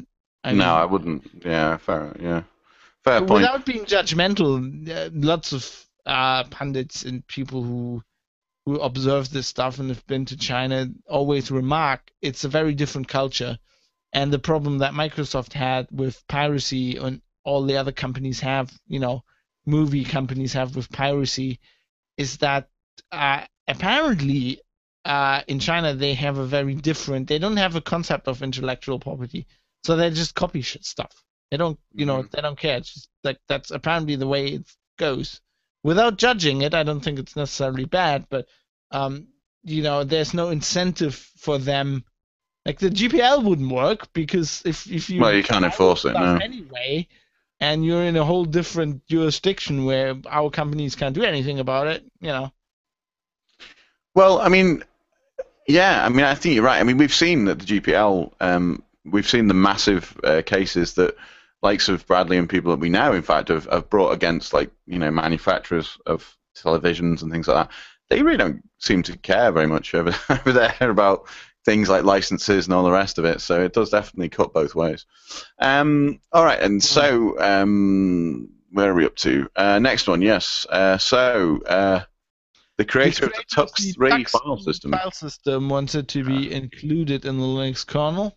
And has said so, and apparently there's been some resistance. There's some stuff that the kernel developers have said, well, you'll need to change that. If you want something included in the Linux kernel, there are, there are ways how people do things, and you need to kind of observe them. Otherwise, Linus kind of stamps his foot down and says, no! I'm just looking at. That's what he sounds like. I'm just looking at this email on the mailing list here. So it looks like this developer's got a Samsung.com email address, partner.samsung.com. So is Samsung involved in this Tux3 in some way? Not as far as I know. Maybe it's just a coincidence. But must be a coincidence. Anyway, has their own file system they use for their phones, I think. But it's not this. Three, no. Okay. Fine. And then we've got a news about an open source cryptography chip which is coming out. The Open Crypto project are hoping to produce this. It says recent revelations have called into question the integrity of some of the implementations of basic cryptographic functions and devices used to secure communications on the internet. There are serious questions about algorithms and implementations of those algorithms in software and particularly hardware. RSA NIST. It says NIST, okay. or the NSA Institute of Science and Technology. Yeah. We therefore are embarking on development of an open source hardware cryptographic engine that meets the needs of high assurance internet infrastructure systems that use cryptography. The open source hardware cryptography engine must be of general use to the broad internet community, covering needs such as secure email, web, DNS, blah, blah, blah. The project basically, they build a hardware chip that you can connect to your computer that can do random numbers and crypto on the chip so that you can ensure that nobody's tampered with it. That sounds very cool. They've I don't know how far it sounds like they're just getting into it now, so it may be a while before. That, like if you do this crypto stuff on your computer and you get compromised, then you can't trust the crypto. If you have a chip that they can't get into because it's like in read-only state, then you're kind of safe, which is cool. They're working on it. They already have hardware. They've got a slimmed down version. They've got a version that's compatible with Arduino. Looks pretty cool. Yeah, sounds very cool. Their tagline is trying to make the internet a little bit safer. Yeah, this is people from the IETF are involved. Okay. If you want to know more about it, obviously you can follow the links in the show notes at sixgun.org. You can also look up Cryptech, CRYPTECH.is, and you can find out more. Which is, if you play Warhammer 40k, you will appreciate that name. There's a new version of Digicam out now, 4.0. I have no idea what's new in there, to be honest. I haven't Digicam in a long time. Let's have a look. It says a new tool dedicated to organizing tag hierarchies. Okay. Very intriguing. A new maintenance tool dedicated to parsing image quality and auto tag hierarchy. They've improved their importing tools apparently. There's all kinds of.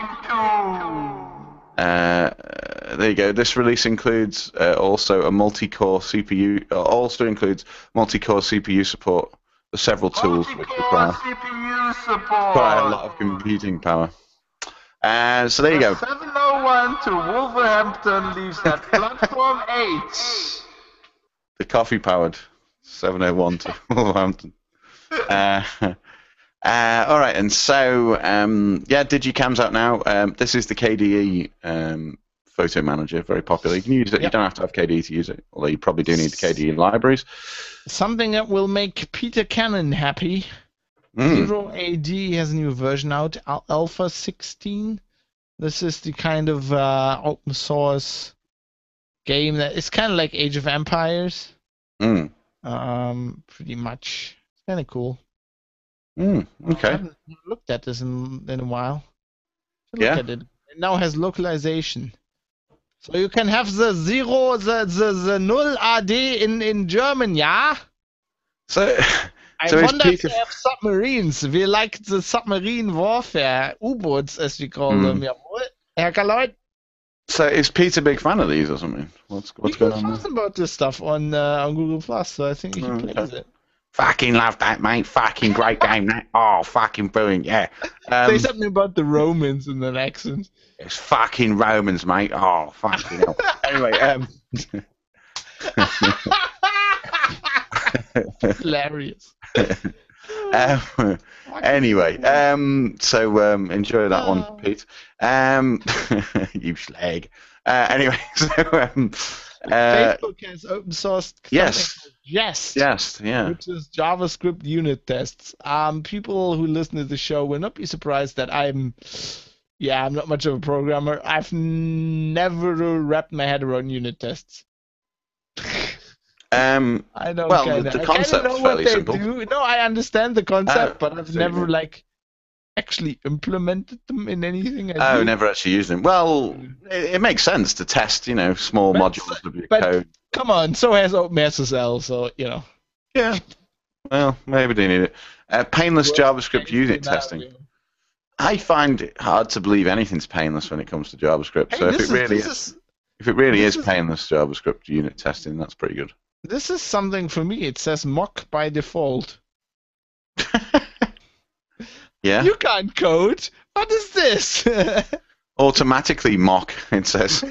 Automatically mocks. This is silly code. This is hilarious. Look at that.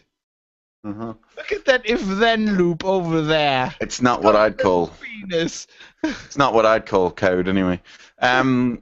So finally, more release information updates. Wayland and Weston. Why not use? It's a page. Why not use Vanilla Jasmine? Why not? Vanilla Jasmine. Okay. Wayland and Weston. Vanilla Jasmine. Oh, Let's talk about some display That servers. sounds like a porn star name, as we talked about before. Vanilla Jasmine. Yeah.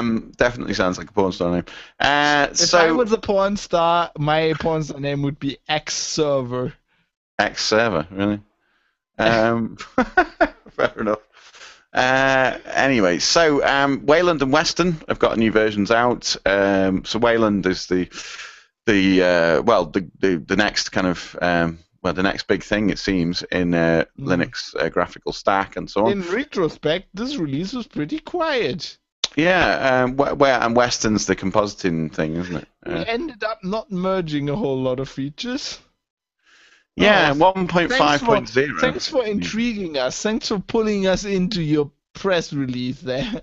We did fix a lot of bugs. To be fair, at least they're honest right at the start. Yeah. They say they're not like LibreOffice, which is like I need to add a microphone for that. Oh, It's so amazing! Our community is so big! We've got so many releases! It's the best Office suite ever! In fact, it cures cancer! It makes it gives home to the homeless! It feeds the world! It is LibreOffice! Yep, that word from LibreOffice there, our unofficial yeah. sponsor. All right, and I think we should get into the feedback and stuff on the next part of the show. On the thingamabob. Do we need? Yeah. To Do we have a jingle? I don't know. Let's play this. Yep, I looked it up on the old Google machine, and it's quite a deal he's got going on here. It could turn into something really big. From the saloon, we've got NY Bill. Apparently, he's got a wall with postcards. Okay. Didn't know that monkeys keep postcards. A war. I think you said a war with postcards. He's waging a monkey war on postcards. Postcards. Yeah. I hate the motherfuckers. A wall, which it's all postcards from people he met through kind of Linux Outlaws. Really? Wow. Yeah, well, Linux Outlaws, by extension, Occam, stuff like that. Mm-hmm. I'll have to send him one, I think. Well, I would send him one from Liverpool, but he's been to Liverpool, a few times now. You can still send him a postcard. No, I'll still send him a postcard, that's true. I'll send him one from... I wonder if Isenhagen has postcards. Probably. In most places do. No, this is Isenhagen. There's nothing here. Well, maybe that's the tagline. This is Isenhagen. There's nothing here. I looked. I wanted to looked if I could get a second internet connection as backup for the show. Mm-hmm. Looked if I could get DSL. I can't get DSL. There isn't in the road I live in. Does not have a telephone line. Wow. So you're on cable right now? On cable. You can only get cable. Mm-hmm. It's horrible. Well, that's pretty bad. But what speed's your connection again? Well, it's quite high speed, except when the loop is saturated and everything goes to shit. Well, my connection's like really fucking slow, and I can't get anything but ADSL, so I'll happily swap if that's what you want. I don't mind. All right, and we got some other stuff. Yes, I need to mention the thing. Well, we didn't have any controversy in the show. Not really. No, not really. Provide one. I had several people on Twitter and on email. And, I've talked about climate once in a while, and have you done it on the show? On the show, I don't remember that. Not on the show, just generally. Generally, like on Twitter, I think on the saloon and stuff. And Joe Ressington from Linux Luddite, Twittergate podcast, wrote me that I mentioned this at one point, and then he thought we could do a one-off podcast. I'd love to discuss this on a podcast at some time. I just don't have time to do anything. I barely get LO going and Angels of Death, and that's it. Yeah. Barely. So I can't do this at the moment. But I'll just want to address something. Whenever I talk about climate change, I have people say, like, they listen to me and then they go, "Oh, you're a denier," and stuff. And I just want to quickly address this. We'll not talk about this again. You can write me email about it. Well, you can write me email about it, but I won't address that on the show. I just want to put my stance down, so it's down, so I don't have to repeat this on Twitter every time. So my stance on climate change is I don't doubt that the climate is changing. I think we have enough data for that. I think that's pretty clear. What I am doubting is that basically man-made climate change. And I'm not a climatologist, true. I've read a hell of a lot of papers on this, and I've just applied general scientific method to that. I've read them like I would read historical science papers. I read them like I would read biological papers, and I just don't think we have the data. Especially as a historian, I know that let's go 1500. We don't have data on anything back then. Like we barely know. We don't even know. Let's take London. We don't know how many people lived in a certain parish in London. Like the only thing we have is like church records from some drunk priest. It's just like they didn't do any climate measurements back then. Like they looked at the weather and wrote it down, but it's nothing like we can compare. Like our like temperature measurements go back till maybe 1870 at most, and even back then they're not like to our standards today. So when you read a lot of these papers that say that humans caused climate change, they use computer modeling. And in every other scientific field, computer modeling is used to corroborate other evidence. It's never used as sole evidence. At least I never subscribe to papers that just use, because I mean, you and me, we know a little bit about computers. We know that computer modeling, I mean, it's not accurate. I mean, the climate of the Earth is such a complicated system. Like even weather modeling, and weather is probably not as complicated, goes to shit after like 7 days. After that it's just basically guesswork, because it's a complicated system. And I don't know. It might be that climate change is that humans caused this, but I haven't seen any evidence that convinces me. And that doesn't mean that I'm against like treating the planet well, right? That doesn't mean I'm all for like driving around in cars. I mean, yes, we should save the planet as much as we can. We should be reasonable, all of that. But that doesn't mean I have to subscribe to that theory. I can treat the planet well and be reasonable without that. What just pisses me off is people shouting me down as a denier, saying I'm full of crap. Like the whole thing, like 99% of scientists agree, and then there's papers that say that. Is like, that doesn't matter. When Darwin came up with the theory of evolution, 99% of scientists said he was full of crap. All the scientists back then said he was an idiot. And it took till after his death till people, saw that he was accepted right. It. Mm-hmm. That 99% of scientists say something doesn't mean shit. And the problem I have with all the papers about climate change is basically the peer review system goes to shit if the people that peer review something can't, like, if you're a climatologist and you say, I don't believe this data is sufficient, then your career is over. You get shouted down. You can't say that. And if that happens, then peer review is shit. Basically, peer review works by, I don't know, some people, people who are scientists will know this. Peer review works by, basically, I write a paper, and then if you peer review it, you're of the same field, and your job is to find what's wrong in there. And you need to be incentivized to find what's wrong.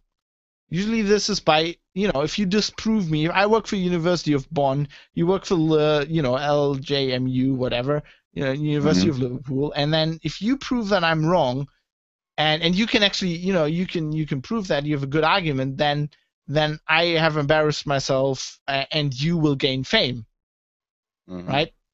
And this is how it works.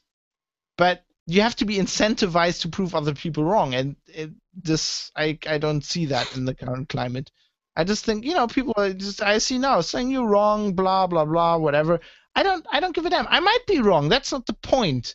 The point is when you're in a climate where, a climate, so to speak, where you can't say that, where you get shut down, there's something wrong. That's not scientific. And I do liken this to evolution, because I think man-made climate change is pretty much like that, because we're talking about the time span where you don't have data. Like, the climate of the Earth develops in such a slow pace that we'll all be dead by the time the next data point comes around. It's like evolution. Evolution is a theory. It's not proven. Like, it's likely. You can look at bones and say, well, it's likely that evolution works that way, but you can't observe it, right? Evolution is so slow by its very definition. It takes thousands of years for the pressures to work that nobody can observe it. It's like the opposite from like gravity. With gravity, we obviously know it exists, right? You drop an apple, it falls. But we have a hard time coming up with a theory that sufficiently explains this. With evolution, it's the other way around. Evolution is a theory that seems plausible, but we can't observe. We can't observe it because the time spans are too long. And I think it's pretty much the same way. And I just want to say this because, yeah, you can think I'm an idiot. I don't give a damn, to be honest. Like, if somebody comes up with a good argument, I'm happy to listen to that. But as a historian, I know, like, if you talk about the German-French War, right? The one where we found Which one? I was going to say. That one that ended in 1871. Because you don't get on with them very well. Well, yeah, there were several. You get good. Like, we don't know how many people were involved in that.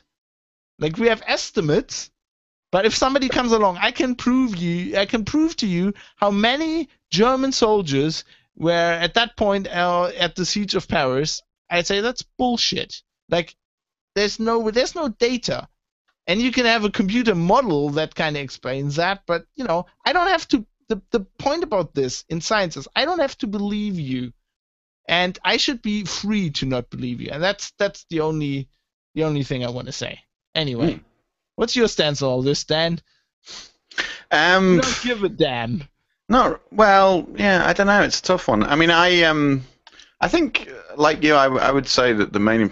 I mean, I think the thing is, even if you don't believe in climate change, which is not what I'm saying that you are claiming, it just seems silly to me not to, err on the side of caution and try and be good to the environment anyway. I'm with you there. What happens if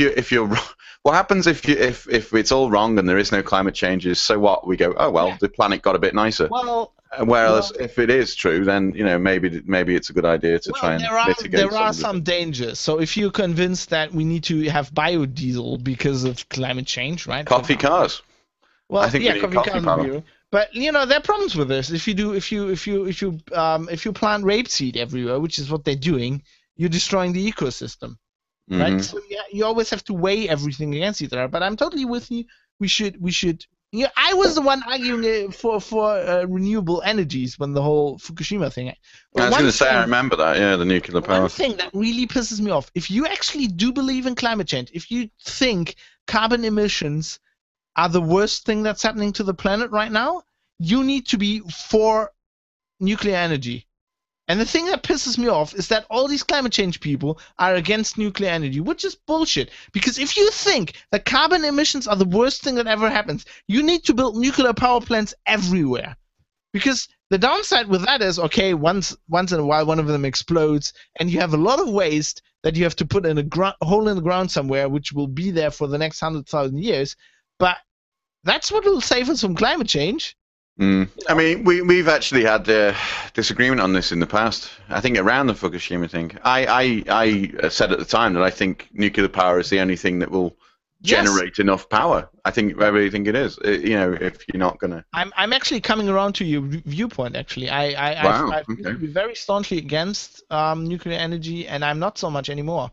I think if there's modern technologies, there's modern reactor types. That we could use, and I think that would actually be a way out. But No, Cold nuclear fusion, that's energy what we is need. bad, but still, I think climate change is bad. So what? That doesn't make any sense. Yeah, I mean, I think I've said it before, but if we can manage to get like proper cold fusion that works and stuff, that would be Well, not even a cold massive fusion. leap. I mean, if you look into it, like And German I'm not talking about engineers- Adobe cold fusion here. People. No, that would be We horrible. definitely don't need that. In the 80s, they developed like I can't remember what it's called. It's a different kind of reactor that has these pellets. And it's really sad. I mean, the breeder, the one they shut down. My parents actually went on the field demonstrating against this, the super breeder reactor. You know, they're the kinds of reactors that actually produce fuel.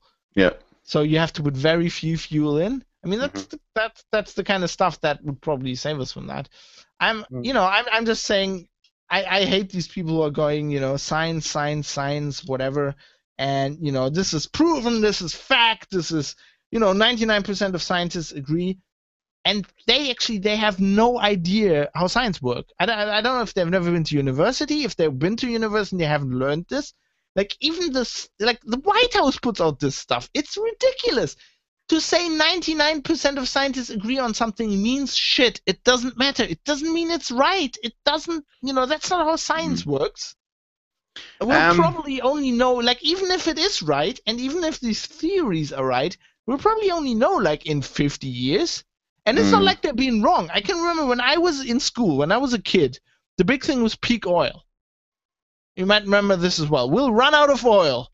And they literally told me by 2012 or whatever, 2010, there will be no oil left. This is what they told me, like in 95. If we've gone to school in Germany, this is what they told you. You need to serve for fuel because by 2010 it will all be gone. Yeah, it's all gone. There's no cars driving it. This prediction stuff is shit. They're all coffee powered. What you don't realize is it's not actually petrol that you're getting when you go to the station. It's actually coffee. They just don't tell you that. What's his name? Frank Bacon? Wasn't it Martin? Martin Bacon for president.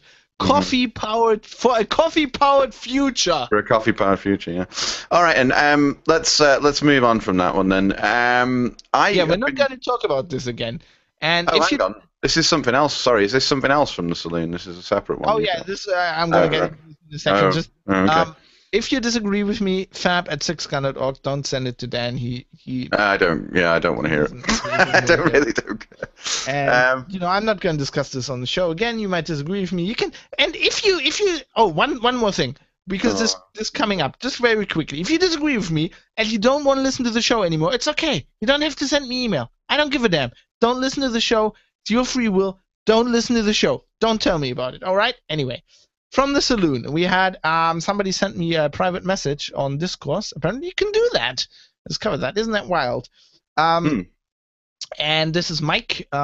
He is private, so I'm gonna keep him kind of semi-anonymous. But he just says, "Hello, Fab. I've been listening to Linux Outlaws for a few months. It's a great show. Thank you and Dan for all of it. I'm getting in touch to express my gratitude to you for tightly propagating the No Agenda podcast, hitting people in the mouth, as we call it."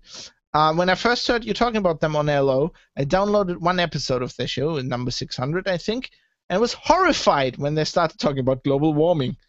Topic again. I never finished the episode, and for several weeks I kept getting annoyed whenever you mentioned them. After a few weeks, I came around and tried to listen again. Gradually, I realized that I'd run into a completely new concept here. I'm used to taking media content as a package and either agreeing or disagreeing with it. This is an important point, I think.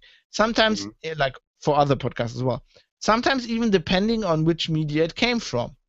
No Agenda, however, made me think, and that's new. While Adam Curry and John C. Dvorak didn't change my opinion on global warming, they showed me how my habit of media consumption makes me a slave to whoever tells my favorite story. I will eventually thank them, of course, right after I start making enough money to douche myself. Just want to quickly thank you for pointing me towards this amazing experience. Just want to read this out because I think that's a good point. I personally, I bounced off No Agenda several times. Remember when I was in London, I didn't listen to it for maybe half a year because Adam Curry talked about something on biology, and Adam sometimes has no fucking clue what he talks about when he talks about natural sciences. But the point is, actually, that No Agenda is a good exercise in just I think I try to train myself to tolerate other people's viewpoints, dissenting viewpoints. I think that's really important. It's hard to do. You need balls, and you need training and kind of mental fortitude for that.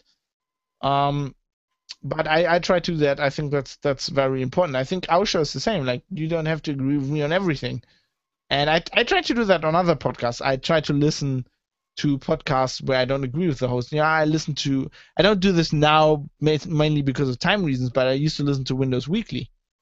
And I often disagreed with Paul Thurrott, but I think you can get worth out of it, and I think you should expose yourself to other opinions from time to time. You shouldn't be in your bubble all the time. Is what I'm trying to say. Anyway, cool. Enough from me.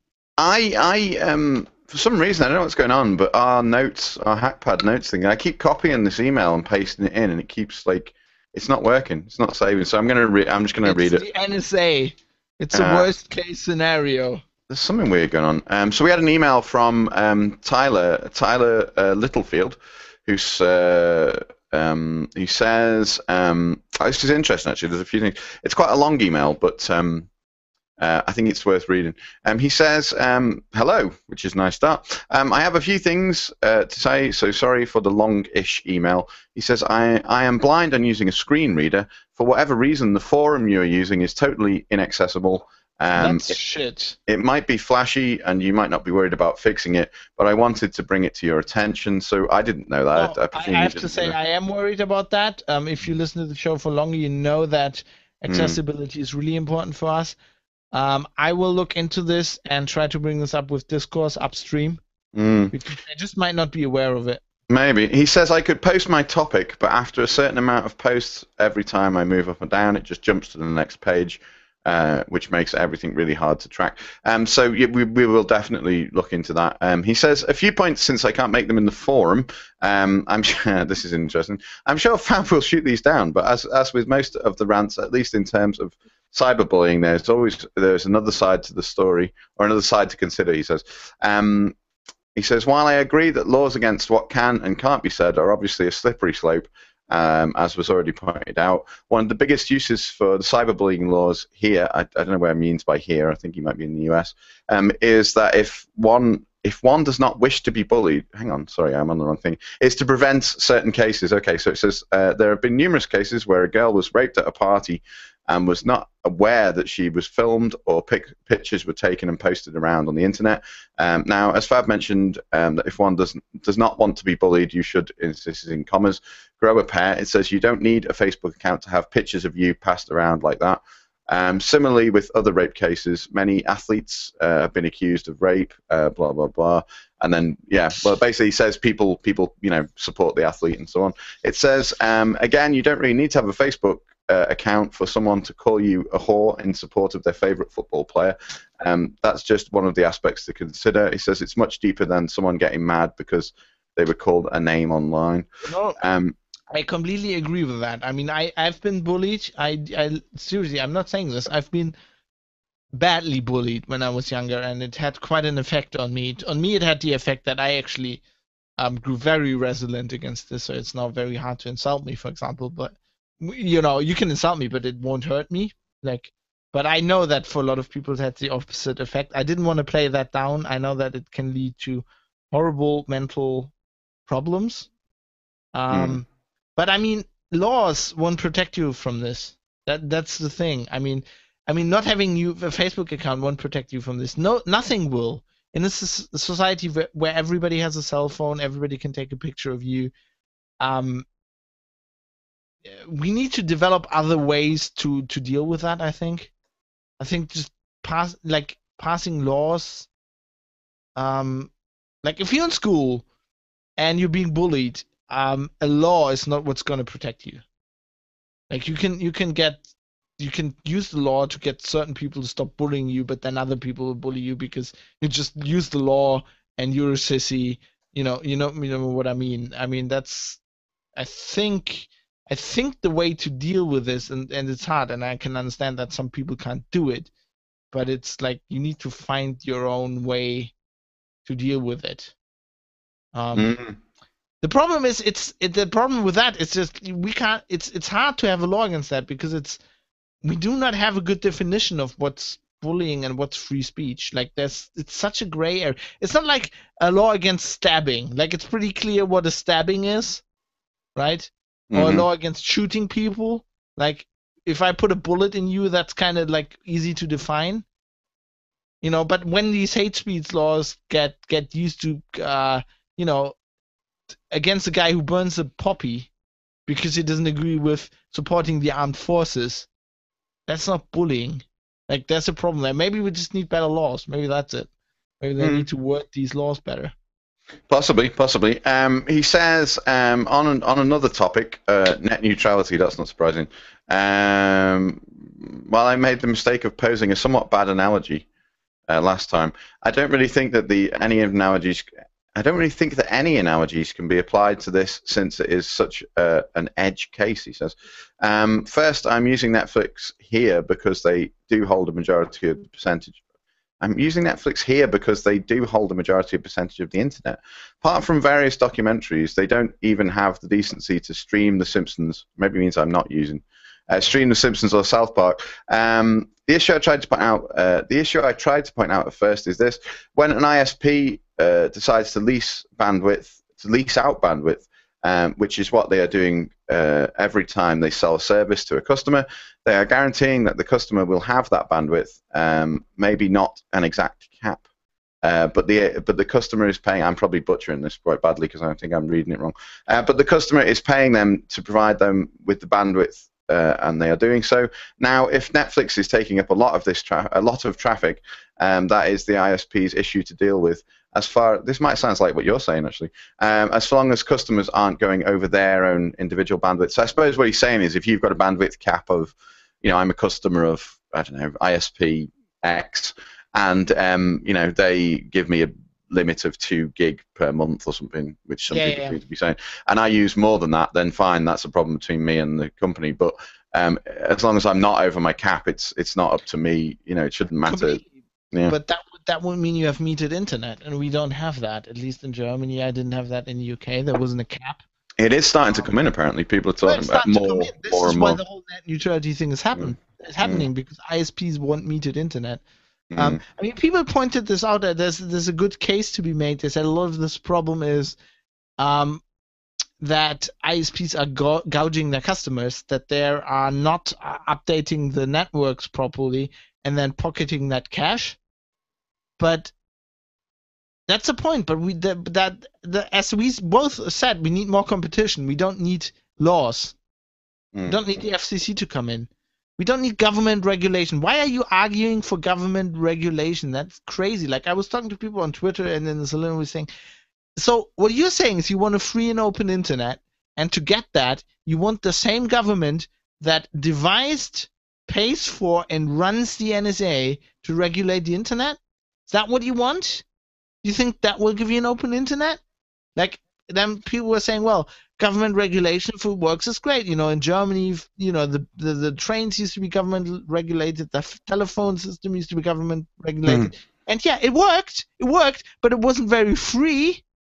You know, the government regulates the phone line. There's nothing preventing them from just tapping into the phone line whenever they want. You know, a company at least doesn't have any incentive, any financial incentive. They don't usually want that. And I don't think government regulation is. I think we need more competition. That's it. That'll solve the problem. Okay. All right. And so finally, he says, where are we? Blah blah blah. Anyway, thanks for listening. And thanks for listening to his email, I presume. I just wanted to provide a counter to some of the discussions. It says, take care, Ty. So thank you, Tyler, for that. And as I've said before, and I know Fab said as well, we will definitely see what we can do about the accessibility issue on the forum, because that is something that I can't do anything about it personally, but I'll raise the issue. No, but I mean, yeah, that's what I mean. We can find out what's going on there, because that's pretty bad. I'm surprised nobody's told us that before, actually. If it is that bad, I'm really surprised. It might be a problem. I think it uses a lot of JavaScript. Might be a problem with Orca. Could be. Next up, actually, we haven't really got a ton of long emails today. We got a lot of links sent to us, which I'll put in the show notes. Alison Chaikin, who's our embedded Linux guru, one of our embedded Linux gurus, mainly in the automotive industry, she sent us a story which she suggested for Crapple, which is a lengthy article, and it is lengthy because I started reading it before. I was like, Christ, how long is this? A lengthy article from the New York Times about Steve Jobs and his illegal, as they call it, business activities. Surprise, he was a douchebag. Yeah, I think a lot of people knew that. Another person who disagrees with you on net neutrality, Dustin Williams. I said, as I put here, like many others. I'm completely okay with this. As with the global warming, I'm okay with you to disagree with me. Just, be okay with other people have a different opinion. Have a different opinion. Why isn't that, just accept that. Remy Van Elst, who's one of our regular emails, sent us a story about AdBlock Plus, apparently, and the amount of memory it's using in Firefox. Apparently, it's quite bad.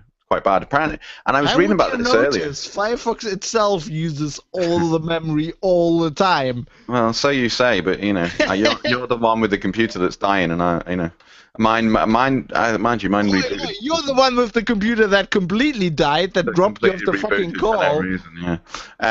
Although, there's no evidence that Firefox was to blame for that. Yeah, right. So he sent us a story about that anyway.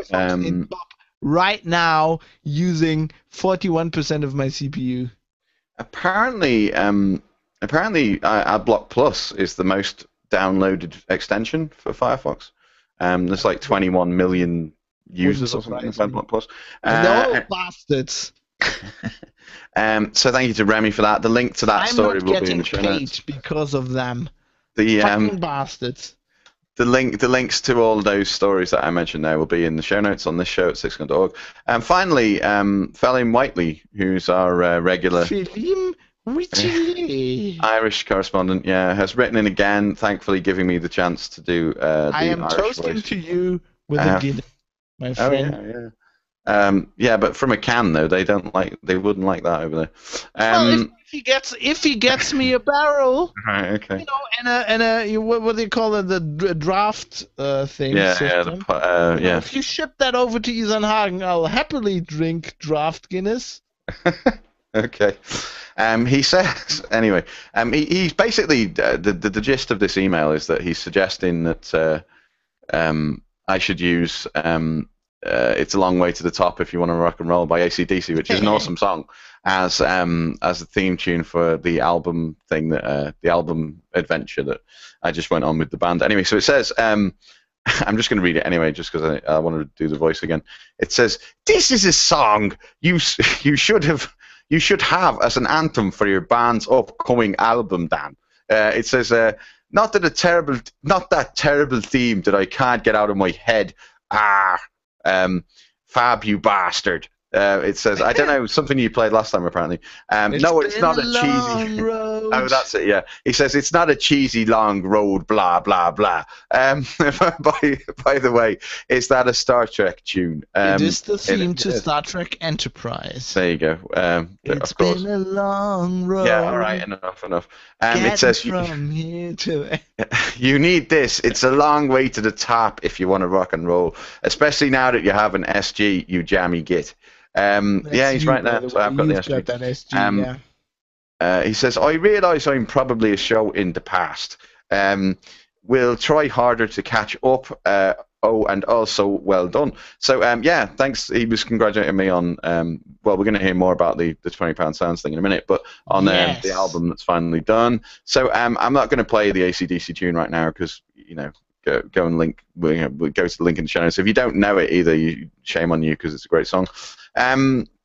We had another email from Captain Kirk, which almost mentioned there, Star Trek mentioned.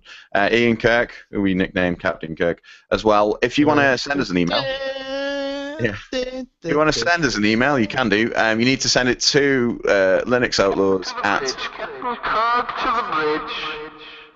Linux. I know, it was pretty good. Linux Outlaws at sixgun.org is the place to send your emails. So please send them to Linux Outlaws at sixgun.org. If you've got any comments on climate change or net neutrality or anything else, send that to fab@sixgun.org. Yeah, and or go to the saloon thing and do it there. If you want to, if you want to, Pete at canon-linux.co.uk. Yeah, Pete at Canon. Yeah, send your hate mail there. So we're going to finish with a song that Fab actually requested it, but it's from the new £20 Sounds album. Most excellent album. I know I'm biased, but I've been listening to it for 2 days. I can't wait to get my CD copy. Yeah, they're on the way. I really like it. I like the version of El Babalino. You redid that one, didn't you? It's more faster. Yeah, it's faster. It's a bit more grungy as well. I really like it. It's a good album by all means. It's very fast, quick songs. It is very fast, yeah. They're like chart-worthy songs, like. Well, they're mostly about 2 minutes long or 2.5 minutes. We don't hang around. We don't hang around. No, it's cool. I'm gonna write about this on my blog, but I want to write a review, but I don't think I can. I'm too biased, but I'm gonna pimp it. Because it's a great album. You should get it. You should download it. You should give Dan money. It's really good. Yeah, if you want to give me money, please do. The cover artwork. It's Creative Commons. It's very classy. Yeah, it's by someone called Web Trends or Web Tricks or something. It's on the. If you go to Bandcamp. So if you go to Bandcamp, you can find on the credits. You're on the credits as well. I hope you noticed that. On the Bandcamp. Yeah, I haven't noticed it. Have a look on Bandcamp. Yeah. All the people who supported us with the I think it was £50 level on Kickstarter. One of the rewards. Yeah, well, one of the rewards was that their names would be in the credits. And Jan's on there as well. Yeah, and Phil Cornominal, Phil Newborough, and many other people. So that will be on the CD. CDs aren't actually produced yet. I'm waiting for them to arrive. But they will be shipped out as soon as I get them. You can go to £20.bandcamp.com and find the album there if you want to listen to it. You can listen to the whole thing for free. So it's 20lb.bandcamp.com, or just do a search, I suppose. CDs aren't out yet, but they will be. I love that you put in there what you used to record it. Oh yeah. I love people who do that. Knopfler does that for his albums as well. I really like that. Yeah, and it was partly to kind of show people that this is all, this really was recorded with basically about 4 microphones. Oh, sorry, is it 5 microphones, maybe 6, and that's basically it. 4 SM58s, 1 52A, and an ADK SC1. Yeah, that's the overhead for the drums. So the drums had 4 mics on them, which is not very many, as you probably know. That gives it more of a retro sound. And it was all recorded in the same room. We didn't even have any separation, really. I love that, and I think you can hear it. I'm a Springsteen fan. That's how Bruce does it, and I this is really old school. Not many people do that anymore. No. With auto-tuning everything and fucking. I know it's definitely not auto-tuned. No, it's awesome. You listen to some of the songs, you can tell it's not auto-tuned. Yeah, sometimes on the guitar when you hit strings and the pick bounces off a bit and just go stuff like that. I like that. That's what makes. Well, it's real, isn't it? It's the mistakes that make it human. Yeah. So this is the second song off the album. It's called "Make No Sense" or "Makes No Sense." It's called, and it was Fab's choice for today. Yes, so if you like it, you can find more. I want to dedicate this song to Adam Curry and John C. Dvorak in the morning. Nice. Oh, I need to play it, don't I? You need to play it, yeah. Anyway, we should get out of here because it's I've got 2.5 hours on my recorder at the moment. It's been hopefully, a long road. No, don't start. He's gonna from here to there. We're gonna get an angry email from Ireland again. We'll be back next week. Hopefully on Tuesday again, and we'll try and get onto a regular, Tuesday schedule. I'll be back from Hamburg. I'm getting a second flat in Hamburg now. Oh, it's a new pad, is it? Yeah, I'll tell you all the stories next week. Excellent. Have you got a holiday, public holiday this week? We got one on Monday. Next week. Next week, yeah. Sorry, yeah. I'll have Thursday, and then I'll have Friday off, where I'm gonna see John Fogerty in Hamburg. Nice. Old school rock and roll as well. Cool. All right, and so we're going to leave you with this. This is my band, £20 Sounds, with Makes No Sense, off the new album. And we'll catch you next time for another Linux Outlaws. See ya.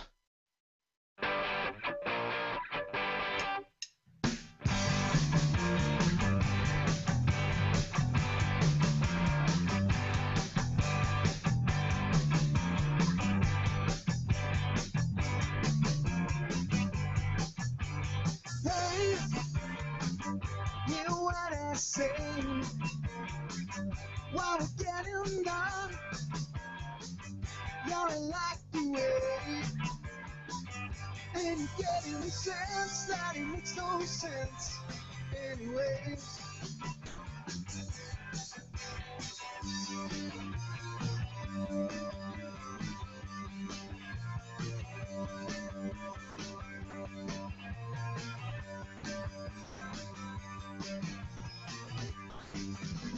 Hey, where you been today? You're scared to death, 'cause you watch TV, and you get in the sense that it makes no sense anyway.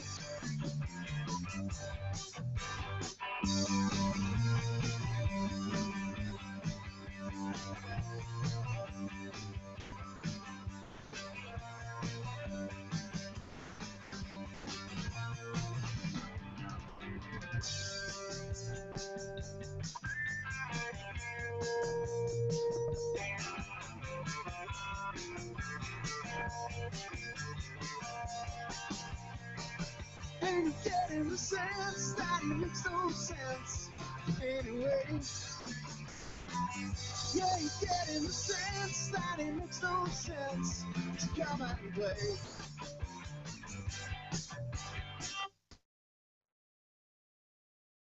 That's good stuff. Some real rock and roll there. Yeah. Did you get caught out by your own song? Yeah, I was typing in the IRC. Well, I knew I should have known it was going to end. I meant to. I did say in the IRC there as well. It's like 1 minute 58 or something. That's the shortest. I think it's the shortest song on the. Is it? Or is it not? Maybe I got it wrong. It's pretty. Yeah, it's pretty short anyway. If you want to hear it, people are saying, "Oh, it doesn't sound great on YouTube and other things." That's probably partly to do with our transmission stuff. If you want to hear it properly, go to the page. Go to 20pound.bandcamp.com. And it'll be in the and listen to podcast. the whole thing. And it'll be in the podcast, yeah. In awesome quality. Yeah, love that song. That's good stuff. Cool. Glad you like it. We'll get people again. I prophesize this. We'll get people again, not believing that it's you. Yeah, probably. Because of your high singing voice. Yeah. And people don't know this. We talked about this on the show before. But Dan has a special ball clamp device that he puts on in the dressing room before he performs. Yeah, it takes a team of 4 people to put it on. And I have to be sedated at the time.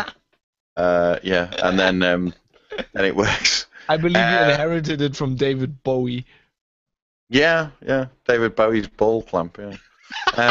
That'd be a good show title as well. It would be, but yeah. Oh, okay. Well, maybe if we cut this in at the, it'll make sense. Let's do that. I like that. David Bowie's ball clamp. Right. Okay. All right then. Now all I can think of is the song thing from what's his name from from Howard Babylon. No, I've got something ball clamp. Cool. Classical LO show title as well. Yeah, it is, isn't it? Yeah. Dirty, yes, we like it. Controversial. All right. Did you see L Rock HQ just quit the IRC? It says quit Atomic IRC, the nuclear option. Check that out. That sounds amazing. Yeah, sounds interesting. I'm all in with nuclear power now. I mean. Wow. Okay, that is quite a change for you because when I mentioned that, you were like, "What?" Yeah. Yeah, I've changed. I do change my mind from time to time. It's known to happen, but it's how I realized how else will we get Fallout? How else will we get the nuclear apocalypse? Like, step up our game. Atomic Yep. ISC. That's interesting. Yeah. Anyway, let's wrap this up. It's been going on long enough. Yeah, it's too damn hot in here because I haven't got my. You've opened your window again. I don't blame you. I've got soundproofing stuck in my windows and all this shit, so it's really hot. I'm stopping my recorder. It's at 2 hours 30. Yeah, same here. 2:29:45. All right, and so I'm going to kill the Icecast, and Fab's going to kill the YouTube. See y'all. Hopefully, we'll be able to get these technical problems ironed out. We'll get the worst out of the system. Yeah. All right. So thanks for listening, everyone, and watching. We'll catch you next time. Bye bye.